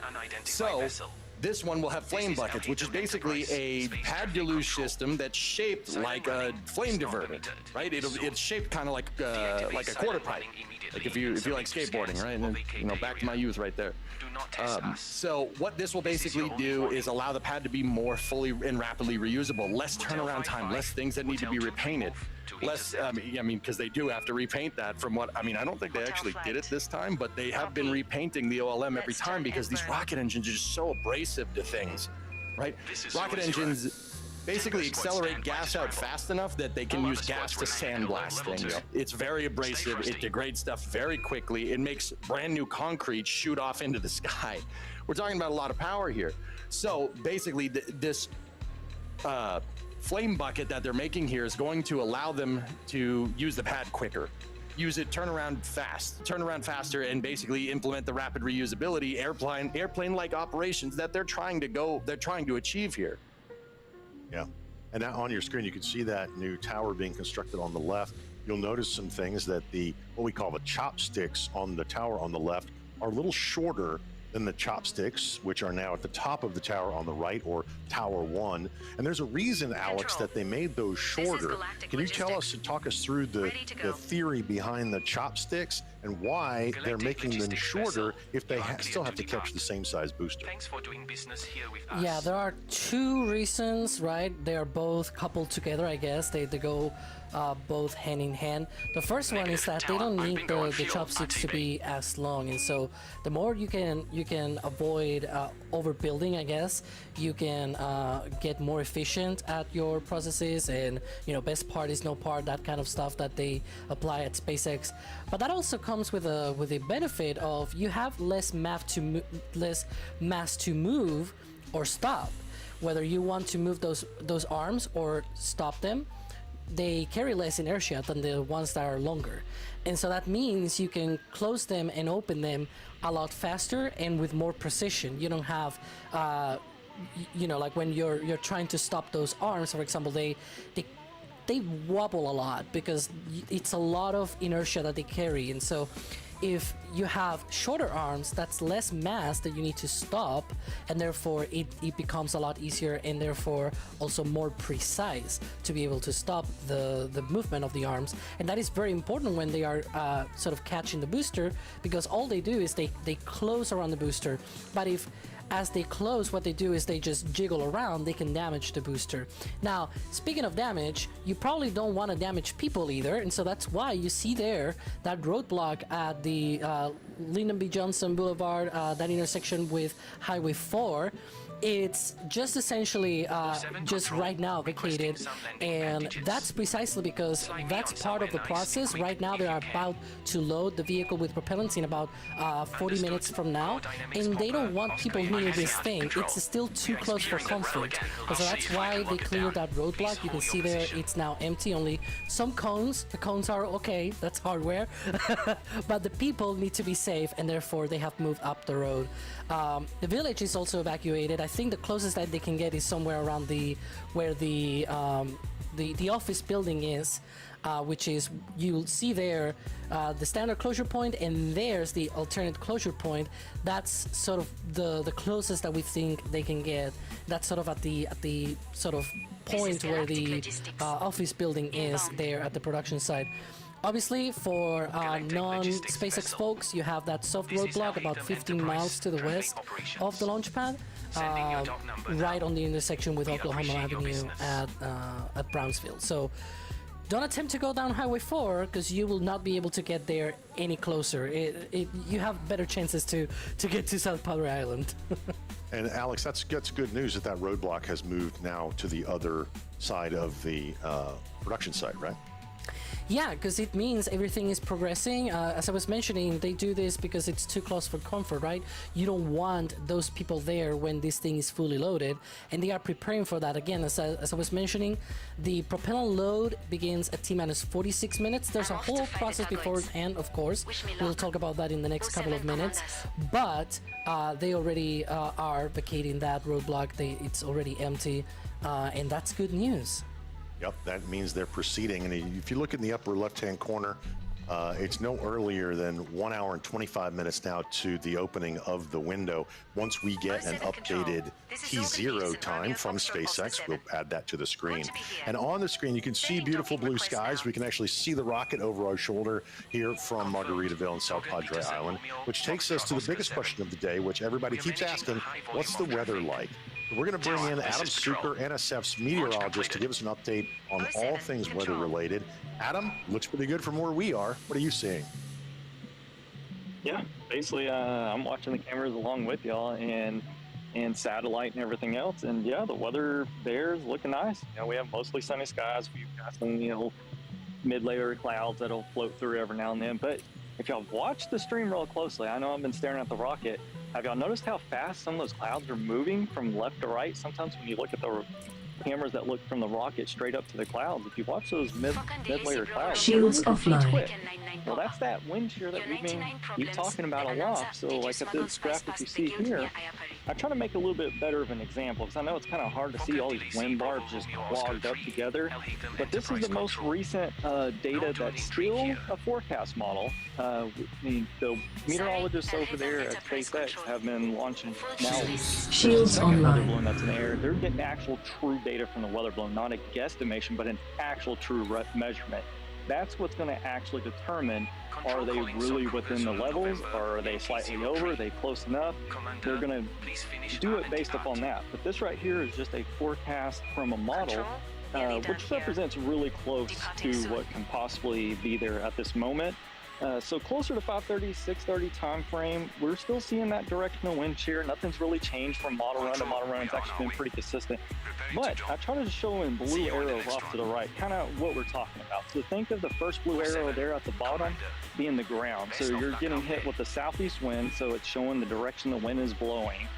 But then as you go up 1,000 feet, that wind starts turning to the south. And then as you go up another 1,000 feet, it turns a little bit southwest, and then as you get up higher, it turns west. That's what we call directional wind shear. That is one of the things that SpaceX has talked about before, of saying that's critical to them. If they have too much of that wind shear, when the rocket goes up, or even when the booster comes back, that can move and push the vehicle around because you got to think of how fast that vehicle is moving through that area. It's moving very quickly through that area, so it's getting pushed really just knocked one way and another as it goes up and as the booster returns. So because of that, that is one thing that I still believe is most likely to watch out on. They haven't really mentioned it that, whether it's fully a go or anything. That's because their meteorologist has the weather balloons in the air and they're going to make that determination. Now, another thing that they have to watch and go to the next graph, please, is the Indian Ocean. So obviously the Starship is going to land there, so I don't know what their threshold is there. I'm sure they still want a nice soft landing, but this is the wind profile there. It really doesn't look too bad at all. There is some direct winds here, but it's real weak, and so that area for the splash area for that ship doesn't really look too bad either. So the main area that I would be more concerned with is the winds there at the Starbase facility. The one thing I've noticed today too is the surface has been very strong there. I've seen some METFAR stations clock 39-mile-an-hour wind gusts with sustained winds in the low to mid 20s. That to me is pushing the limits a bit. But the good news is, as we get closer to that 5:30, 6:30 time frame, we will see those wind gusts and the wind speeds, the overall average wind speed, drop a few miles per hour. So that could get them to where they're a little bit more comfortable launching the rocket. So even though those winds are a little bit strong now, we're hoping that can decrease as we get closer to that launch window of 5:30, 6:30 will hopefully help them out. So hopefully soon their meteorologists will come up with a decision when they looked at the threshold after these two weather balloons were launched, and we can get the actual okay from them. But I would say they're still watching the wind very closely because it is a windy day there and a windy day aloft. Any questions? Adam, thank you so much. No, I don't think we have any questions. Alex, I'm going to come to you. We hear the venting in the background from the tank farm. Obviously, that's the noise that you hear in the background. Do we see any vents on the tower or the OLM vent at this time? We have tower vent, very small right now, but it should be growing in intensity, and that's essentially the preparation for propellant load. So right now they are conditioning the lines up to the tower, from the tank farm up to the tower. The next thing that we should see as well is the OLM vent. I'm keeping an eye on that as well. But a lot of people might be asking, and as we go into the propellant load and everything, some people might be asking, why is this flight important? What are we gonna be seeing on this flight? And what's all about Flight 8? So I believe we have a video from Jag explaining all of this in detail. Going after pirates. In case you don't remember, during Flight 7, the vehicles used were Booster 14 and Ship 33.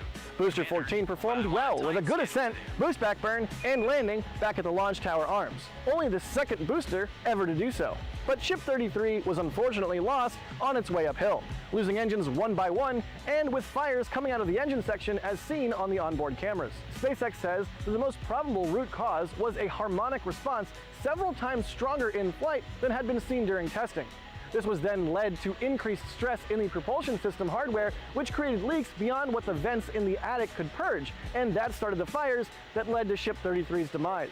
In order to understand the potential solutions that can suppress these harmonic oscillations, SpaceX says it tested Ship 34 at multiple engine thrust levels and with 3 separate hardware configurations in the Raptor vacuum engine feed lines. Remember the awesome 60-second static fire a few weeks back?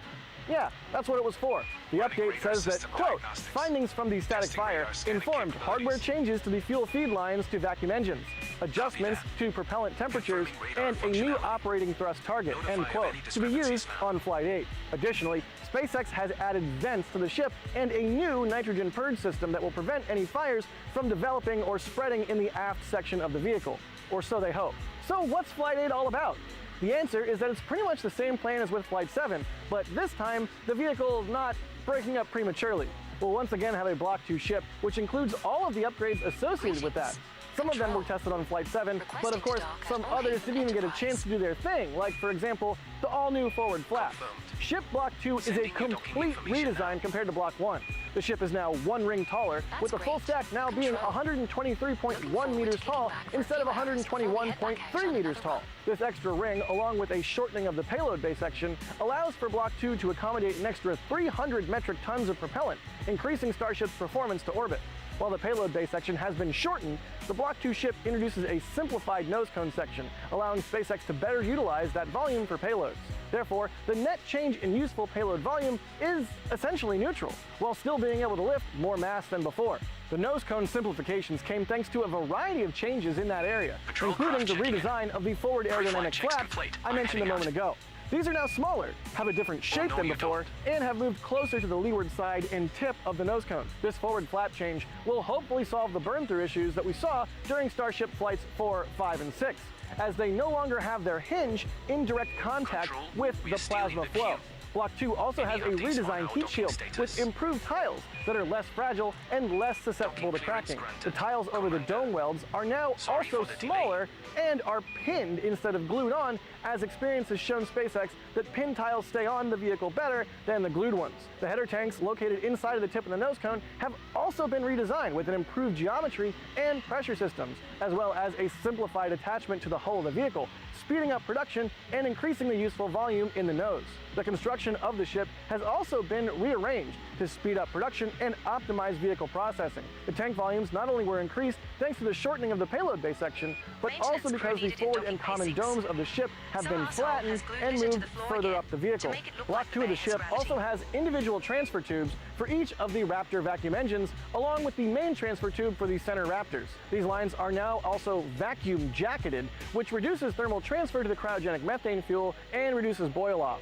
SpaceX also optimized the avionics and communication systems of the ship with more powerful flight computers and redesigned the antennas, combining Starlink, GPS, and regular RF communications. On this flight, SpaceX has also added non-structural versions of the catch pins that will be used on future flights for ship catches. These are similar to the booster pins, but just with heat shield tiles around them. During catching, the chopsticks will flap the sides of the ship, so SpaceX is also testing the ramps that will be installed on later ships to protect against that. And it has also removed the tiles from the sides of the vehicle to verify it can survive re-entry without them installed. However, based on what we saw with Flight 6, the ship has a section of its side with a smooth and tapered edge to address the hotspots seen on Ship 31's re-entry. This flight again incorporates more materials testing, including different metallic tiles and one with active cooling. SpaceX has also removed a significant number of tiles to stress test vulnerable areas across the vehicle. You know what I always say, more data, more better. Ship 34 is also carrying 4 Starlink simulators in order to test the deployment of Starlinks ahead of future operational flights. Something that, by the way, we highlight on our very own commemorative Flight 8 patch on the NSF shop at shop.nasaspaceflight.com. These Starlinks would follow the ship in its suborbital trajectory and therefore re-enter and burn up in the Indian Ocean. The flight also features an in-space relight of one of the Raptor engines of the ship, just like on Flight 6, proving once again that Starship can perform propulsive maneuvers in space, such as deorbiting or moving to another orbit. As for Booster 15, it is in general terms pretty much like Booster 14, at least outwardly. According to SpaceX, the vehicle features upgraded avionics, including a more powerful flight computer, improved power and network distribution, and integrated smart batteries. Being able to prove that these vehicles can perform as expected is crucial for SpaceX to move on to the next step of the Starship program: orbital flight, ship catching, and payload deployment. Let's check in with Ryan Caton, who's got his eyes on the weather too. Ryan? Well, we've got a very, very clear sky looking here. As Adam was saying, we can see here, this is, well, I'd say this is pretty much perfect. We've got some little wispy clouds coming in through here. I'm going to say that's not really anything to worry about. Fingers crossed for me as well. Up into the north of Texas, we've got all of these look absolutely horrible in the north of Texas, but we're not in the north of Texas, so we don't care. We're inside Texas. So little wispy clouds coming up from Mexico, but for the rest of the Gulf, I'll go over to this side, the rest of the Gulf, I mean, this is just, maybe we'll have some really nice tacking views, fingers crossed, as the ship makes its way all the way down towards the Caribbean. I mean, if you're in the Florida Keys hoping to get a little bit of a jellyfish effect, maybe with the sunset, maybe with no clouds in this area, well, apart from these ones, little cloud in this area, this could be very, very pretty, assuming Ship 34 gets a little bit further than Ship 33 did a couple of months ago. And of course, to get to that point, right, we need to have a fully fueled rocket. And so right now, we're hearing all of those sounds from the tank farm. Right now, conditioning those lines. We come back from that video from Jack, wonderful explanation of what Flight 8 is all about. And we have a very active tank farm. You can see it there to my left and to my top, like all of these views that we have of the tank farm conditioning going on, as well as all of those lines that go out to the launch mount and the launch tower. You can see that oil in vent, that tower vent. That tower vent will stop in a few minutes. That's totally normal. That's part of the process. All right, guys, we are back. Sorry about that. So, hopefully you've been enjoying the talks from this YouTube channel. I know I had to go at them for doing that patch thing earlier, but they just spend too long on it. A very good sell. It's a very American-y spiel, do you know what I mean? It's very good in terms of that spiel, but I do love what we're doing. It's a good channel. Right now, they are conditioning those lines that go to those vehicles. That OLM vent will continue to increase. Right. Let's get back over to BoB. Weak in power, but you can see it's already a lot more active than before. And so one of the things that we should probably check out is like, how are people setting doing course for on BoB. the roof of the Margaritaville Just the one jump to Resort, get there, right? It's Commander. Like, I believe we have a DAS out there at the roof. I don't know if we can maybe, yeah. Doss, do we have you up on the roof? Comms check. We have a 5x5? No, it's a 0x0. Okay. Gene, take it away. Once we get that up there, one of the questions that came Permission in is, to can you clear show the the rocket area from and your point jump. of view? Well, what you're seeing on the camera Yes. are the points of view of some of our remote cameras, Boosting now. also some of our live Diverting cameras. power to And engines. the power vent going there. But again, there's a great we have Distancing. cameras on Stand by. our which are right over there in Danger Lot. There are cameras that are over at Rocket Ranch with Max, D, and Jack. We have this one, which we call Danger Dune now. One of our favorite places that gets great video, not only of the rocket launching, but also potentially the booster coming back for a catch. And then, of course, we have the views from Margaritaville Resort here on South Padre Island. And when we have Doss back, we will get him back. EJ, I have a question for you. This comes in from Mike, who wants to know, at NASA Space Flight, what will be needed to allow Starship to fly over land? If my stream fucks up, it's just because I'm installing a new update, so just bear with me. To get Starship, I mean, SpaceX wants to get this thing running like an airplane. So in order to get Starship to do something like that, we're talking about a more mature design. There was a time where airplanes did not fly on land. I mean, that was mostly because we didn't have runways. Jumping to next system. Boats, right? Jumping to BoB. Interstellar travel mode engaged. You know, over water and landed in the water. There's no people out there. You don't need to worry about anything going down, right? Well, rockets right now are kind of Our at that next same star point, is scoopable. right? So basically Confirming making exit sure point that the rocket telemetry. is mature Stand by. enough to fly over land. That's gonna mean it's gonna require a lot of test flights, but that's gonna get us to a Commander, point we have where arrived at the eventually requested we'll be location. able to fly these things over land. I mean, SpaceX is trying to achieve airline-like operations, and them working with the FAA is trying to make rockets kind of fit into the air traffic puzzle here, just like another airplane would. Okay, so basically to get to that point, you got to do a lot of flights. You got to fly this thing a lot. You got to get it to basically what NASA would call a technology readiness level. You got to get it to TRL 5, basically a mature technology that's well understood. You know it's not going to do a Flight 7 in pop, right? And you basically got to get to the point where this thing has airline-like operations. That's the big one, Gene. And that's just going to take time and a lot of flights. And remember, what we're looking at is the 8th flight of a completely new, I mean, Block 2 has flown some. Block 2 of the ship has flown some. Let's put it that way. The other one spectacularly came apart, and the flight termination system was autonomously activated over the Turks and Caicos on Flight 7. But I go back to the Falcon 9 days. I go back to where, they took 20 flights just to land the booster. Now it's just something that we expect. When they have an anomaly, we're like, oh my gosh. And they've flown what, Alex? I'm just going to throw him in here. What is it, 400 something times? Alex knows right off the bat. Yeah, I don't know like it that? off the top of my head. We've got some really interesting stuff going on here, guys. Right? It's been a lot. Yeah. It's been a lot. Now, of course, this is flight 8.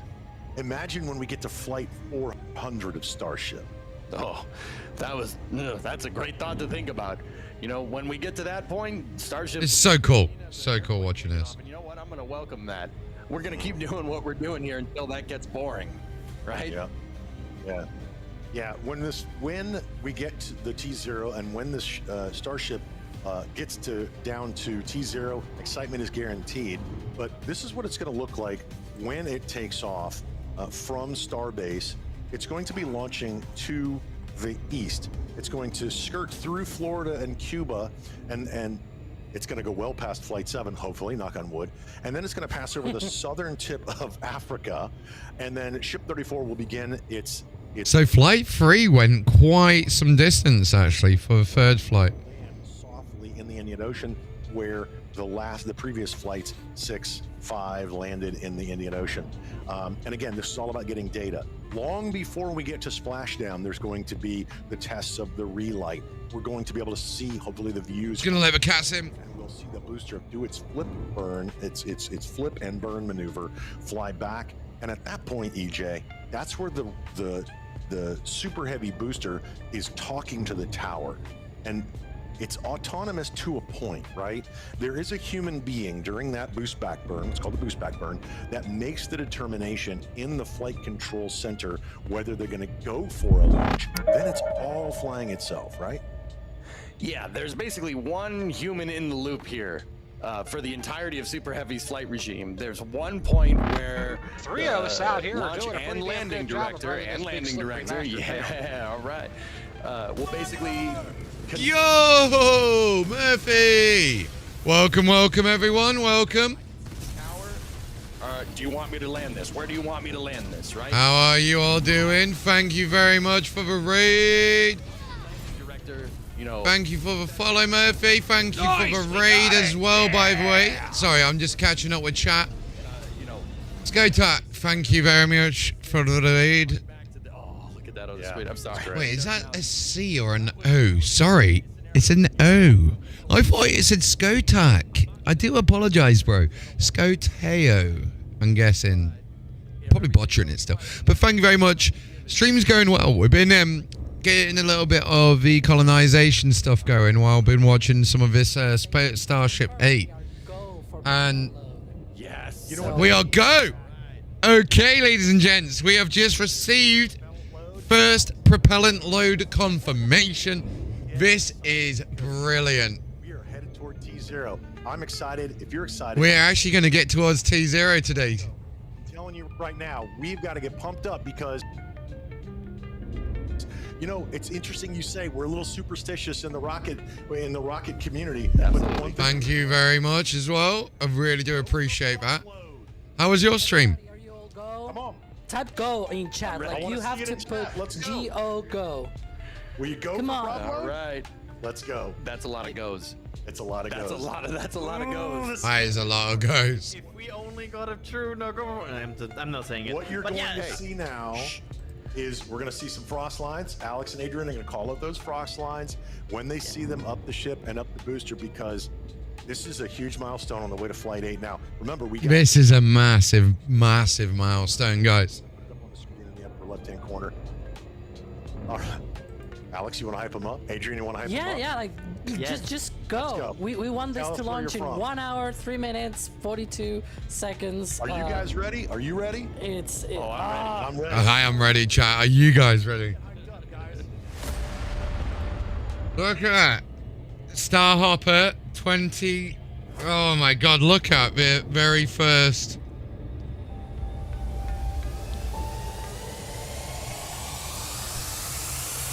And then the legs folding down. SN8 2020. And then blank. God, I remember watching these.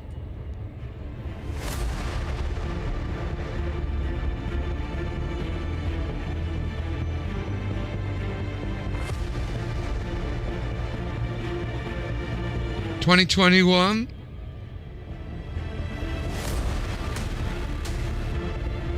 Time and time again.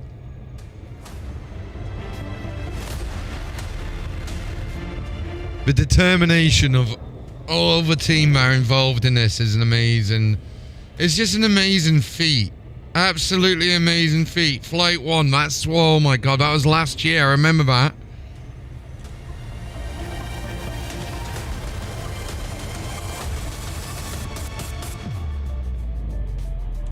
Flight 2. Flight 3, this one had a really good success.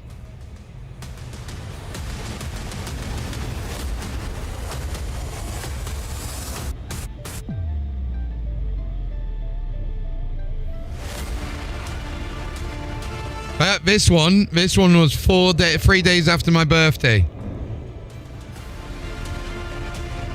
Flight 4 was awesome. That one, the splashdown, was amazing to see.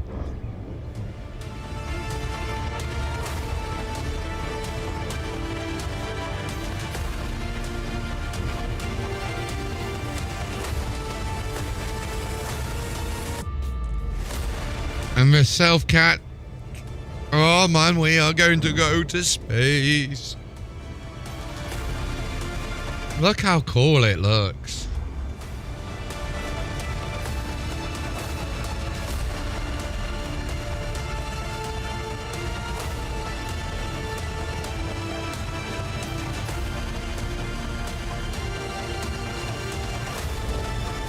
It's the self-landing that amazes me.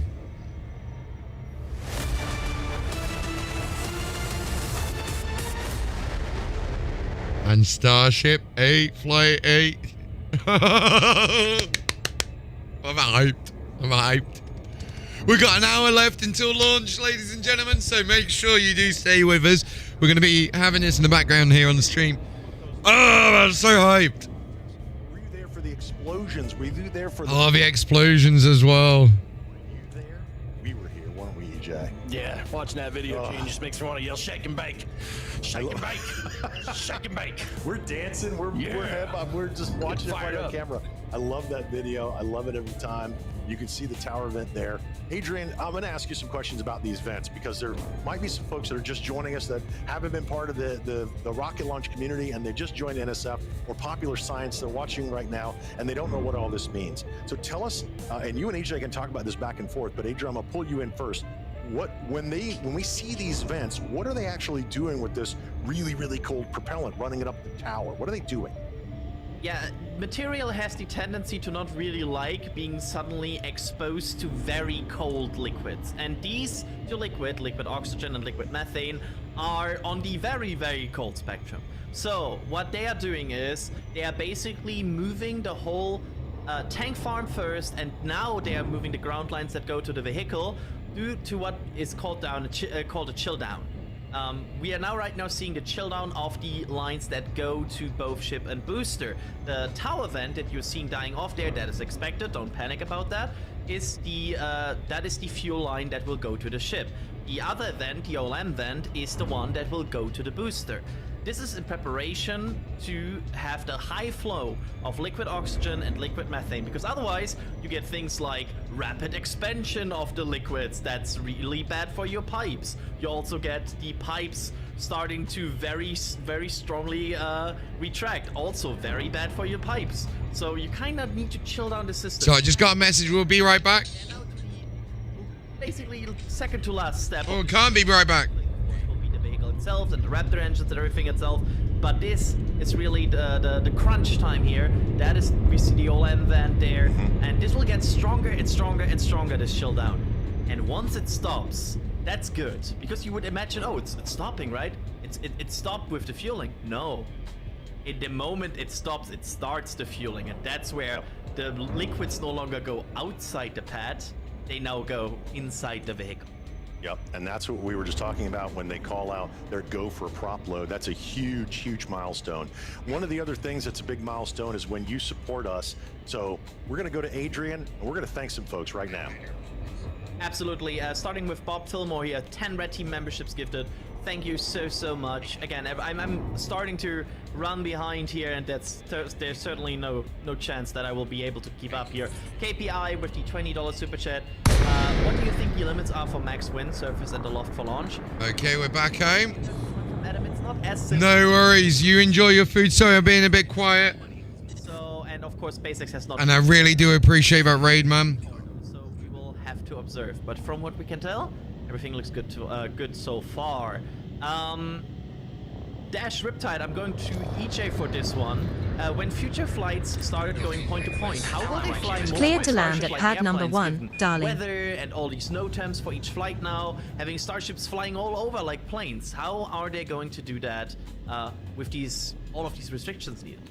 Well, basically, I'm sure if you've been watching Starship with us, you've seen, Adrian, especially you're the FAA whisperer. You've seen NSF talk to the FAA a lot. Well, there's a lot more to that than just, hey, when are they going to launch it next? Hey, where's this launch license? Hey, what's going on here? The FAA has been for some time now actually involved with commercial operations for spaceflight, just like they'd be involved with commercial operations for aircraft, for fixed-wing aircraft or rotor wing. I mean, pick your poison, right? The whole point behind that is trying to get rockets to fit into this puzzle of air traffic that we have, that we see pretty much every day flying around in the skies. How's it going to work in the future? It's going to fly like an airplane. It's going to work the same rules as an airplane. That's the idea. To take rocket launches, which in the past, I mean, heck, I don't know. Who's been here long enough to remember when maybe we got one launch a month? One launch a month? Now they launch almost every day. That's great. That's really good. Once upon a time, rockets didn't launch very much, and they required a special restriction, the noticed air missions, right? And, temporary flight restrictions, et cetera, et cetera. We're trying to pivot, the FAA and SpaceX and, basically...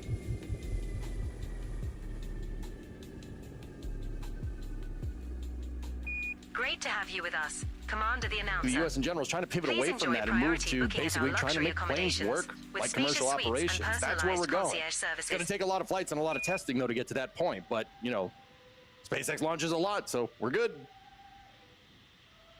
Absolutely. I want to quickly also thank here Stephens with a $50 super chat. Just saying thank you, NSF team. And I think that's the second one of that.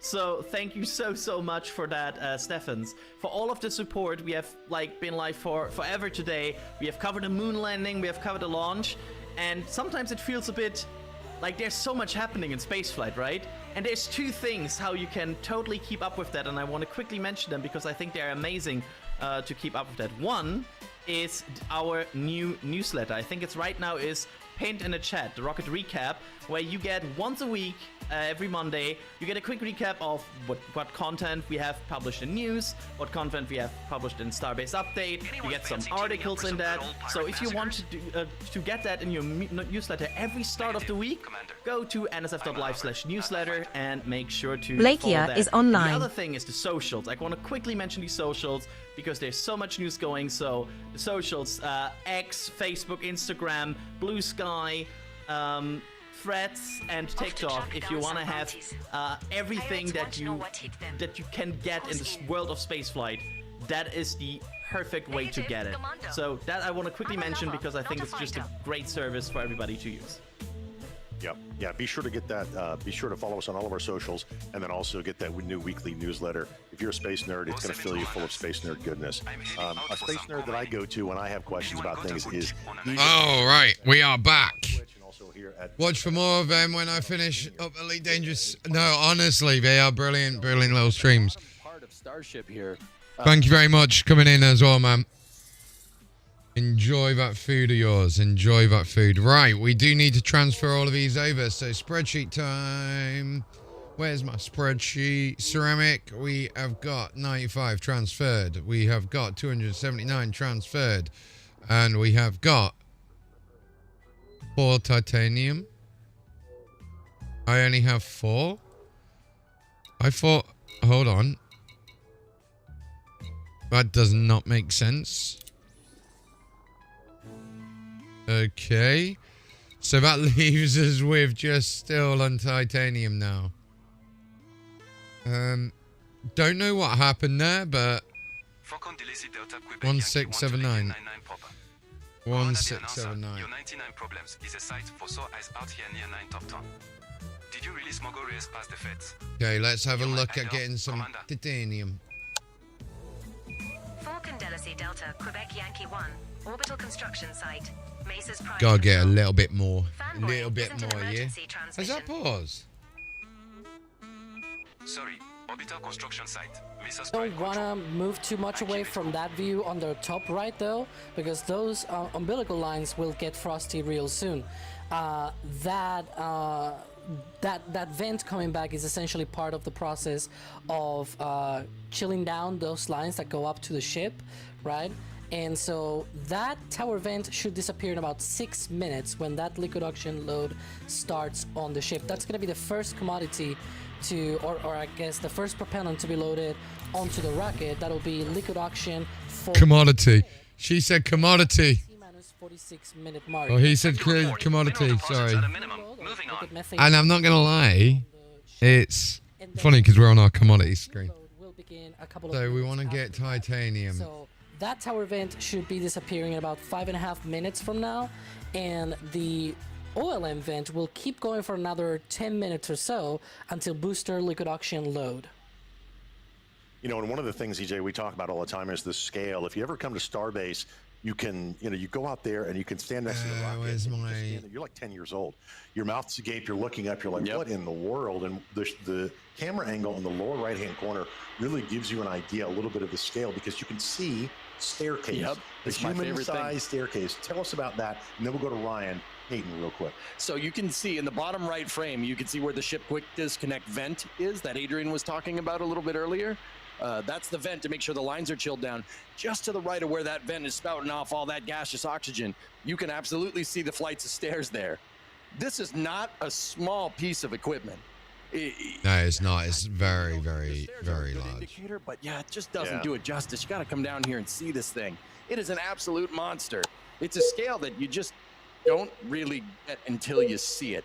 It's absolutely crazy. The closest system to buy titanium, excluding fleet carriers, is LHS 220, which is 26.97 light-years from you. Head to Culper Colony, a Coriolis starport that is 48 light-seconds from the star. Last price was 4,544 credits, with a quantity of 3,606 tons, 23 hours ago. The way I do it at home, so I apologise if I keep getting things the wrong way back. Anyway, that way, here skies, okay? We've got nothing over the Gulf. You may notice a little plane come in here, a little prop plane.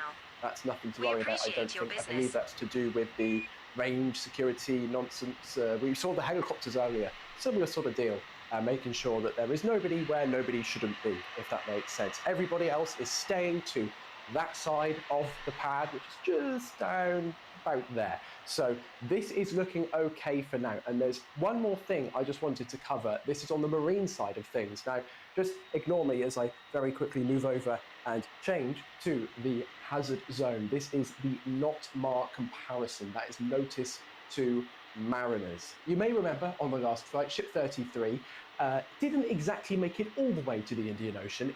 Its flight ended slightly prematurely, and it kind of rained debris down all over the Caribbean. So as potentially a mitigation for that, you can see the Flight 8 NOTMAR, which is in red, This is a really good quality stream we're doing. NOTMAR for the previous flight. That's the one in grey. So we see here this larger area over here. This is where the booster flight takes place. So it's a bit wider because the booster is a little bit more unpredictable, I guess. But as the ship continues its way all the way down across the Gulf, its flight path becomes more predictable, so they can narrow that hazard zone down. However, as you can see, the grey hazard zone, which you remember for the last flight, it ends about Setting here. course for Manamaya. The red one, which is for this flight, System is just continues one further jump down away. Over, guess what? No need The to pack an Turks and overnight Caicos bag. Islands, which is where we saw those reports of debris washing up on shore. And there was also a report that debris apparently struck someone's car. Now, whether that was actually legitimate or not, I don't think that's actually been confirmed yet. But either way, the hazard zones have been extended, probably as a result of what happened with Ship 33. Thank you, Ryan. We love your graphics. We love your green screen. and all the information that you bring us, because it's interesting when you brought up the Flight 7 and the Flight 8. They did make some modifications to that. But they also made modifications to the ship, EJ. And one of the things we talked about earlier was not on this flight, but potentially on the next flight, they might be going, depending upon how this one goes, for a ship catch. And one of the questions that came in is from Kal-El, and Kal-El wants to know, at NASA spaceflight, are the ship lifting points structural or architectural? Now, I don't really know. I think they meant the catch pins, because the lifting points are definitely structural. They've got to lift that ship They use up. those. But farther up on the screen, up on the ship, from where that screen was, the camera was pointing, there are little catch pins that stick out from the side. And I think the question is more along the lines of those are excuse me, this ship actually be caught if necessary. I think that those ones on Ship 34 are actually there just to test like the outer thermal protection system on the pins. I do not think they're going to work. There's no reason for SpaceX to put pins on there if they're not going to try and catch it. Now, that does kind of open up in the future, like maybe on Flight 9, we did see some provisions in the paperwork for Flight 9 that they could do a ship catch. But once again, Gina, as you were saying, it is entirely dependent on how. My bad. Sorry, Astra. So I think for now, Clear the mass lock. It's a placeholder with kind of the outer skin to kind of see how it fares during re-entry. So I wouldn't go and try and catch this Power ship. to engines. It probably wouldn't end well, but Stand SpaceX by. didn't intend to in the first place. So yeah, hence the aesthetic just outside. Well, let's talk a little bit about the future of Starbase. We do know that they, obviously on your screen, you can see the second tower there. It has shorter, non-stubby, we're not going to call them that, shorter chopsticks, which ensures they can dial in where the booster's coming back and where the Power ship balance. is, and land it so precisely. Also, as Alex mentioned earlier in an answer to one of the questions, that's less mass they have to move. On top of the chopsticks, you saw the catch rails just a second ago, but imagine the future. Okay, they get the Entry second, guidance computations flame complete. trench. Jumping to There you go. Manamaya. Hey, he said the thing. Fridays, I said the thing. It's one of our shows if you don't know. Imagine they get the flame trench done. They're ready to go. And This there's one of the star catch we are points in the heading to lower is right-hand corner scoopable. We're talking about. What are they going to do to pad A? Are they just going to tear it down and put a flame trench? We have reached our eventually target having two flame destination. trenches? What My next, question really Commander? wants to get to the is this. Lepus is known Imagine as the the future. and it You is see home two to the boosters and infamous two ships, and we're probably Armaturus, talking Block 2, carbon Block red 3, variable star. standing on those, ready to go. Do Another you think they'll notable ever object is the put them on there at Spearcraft the same Nebula, time and potentially launch planetary them? nebula with an intricate Well, they're gonna have to, right? They're gonna have to. Starship You is should designed really to go be check this refueled one on out. orbit. Now, that's not a skill that, or an ability that SpaceX has unlocked in their proverbial tech tree of technologies needed to explore the solar system, right? I've been playing too much Kerbal. Anyway, so that's not something they have unlocked yet, but it will be something in the future. In order to kind of build out the architecture that you need to explore, they're going to need to do on-orbit refilling, basically moving liquid methane and liquid oxygen into a Starship that's already launched up into space, and basically go from there. Adrian, what's up? Yeah, so I have the news that the tower vent has stopped, or it's mostly stopped, which means we are into propellant loading of Starship for Flight 8. That's what we Here want. we go. Hey, nice. Now, the tower Good vent, news. Good news. ship is being loaded, right, Adrian? Exactly. The booster will join, I think in 2 minutes, right, Alex? Like 2 minutes later. Yeah, that's weird. Alex, let me just butt in here. Alex, why do they start loading the ship first if it's standing on an empty booster? Well, the booster is empty, but it is not unpressurized, right? That's what actually gives it the structural stability, that pressure. Even when it's full, if it were not pressurized, it doesn't matter how full it is, it will just crumple, right? Under the weight of the ship above. So you need to pressurize it. That's what keeps it at a right pressure. And I want you to look at the ship. You can see with this low light condition, because the tower is sort of, casting a shadow. Oh, no, come back. I wanted to point out the shadows on the tanks as they load. There you go. You can see the bottom of each tank. It's a little bit more dark than the rest of the tank. That's because they're getting cold, and so you have some of that condensation and getting, you know, that frost should be coming up really soon as those tanks get very cold. And sorry, Kevin, for doing that to you. Yeah, we're going to start to see frost lines, but the view of that OLM vent is just rocking. And what we're expecting, and Alex, correct me if I'm wrong, we're expecting that in the next couple of minutes, maybe 90 seconds, to stop. This looks awesome. See the pipes going in, those propellant lines, EJ, going in there. Adrian, come on in. Yeah, and we have also confirmation from SpaceX, propellant load of Starship's upper stage and super heavy booster underway. So official confirmation as well. Check the boxes. Yeah, because you gotta remember that while we're still seeing the OLM vent, that's related to the liquid oxygen load on the booster. It has not started. I wonder if there's an actual official one. In fact, in some of the wide shots, you might see those methane subcoolers. There you can see there some of the venting stream. going on. That's part of the methane subcooling system, and all of them are venting quite vividly, and that is because that nitrogen that is being used to subcool the propellants is boiling off, and they need to vent that, and that is precisely why we see that activity. And some of those... Why is he still watching bloody Star Citizen shit while streaming bloody Elite Dangerous? Like, get the fuck out. Already on the booster, because also the booster subcoolers are being used, and so all of the methane right now, all of the methane tanks are being loaded, but the liquid oxygen load on the booster has not started yet. That will be the last thing in a couple of minutes from now. That's excellent news. Checking those boxes off toward a T0. The number in the upper left-hand corner, notice it has been updated. T-minus 41 minutes and about 18 seconds as we go for a T0 potential launch of Flight 8. And one of the things that we love about this is these views that we get from our remote cameras and our great photographers that are in the field. And you might ask, if you're just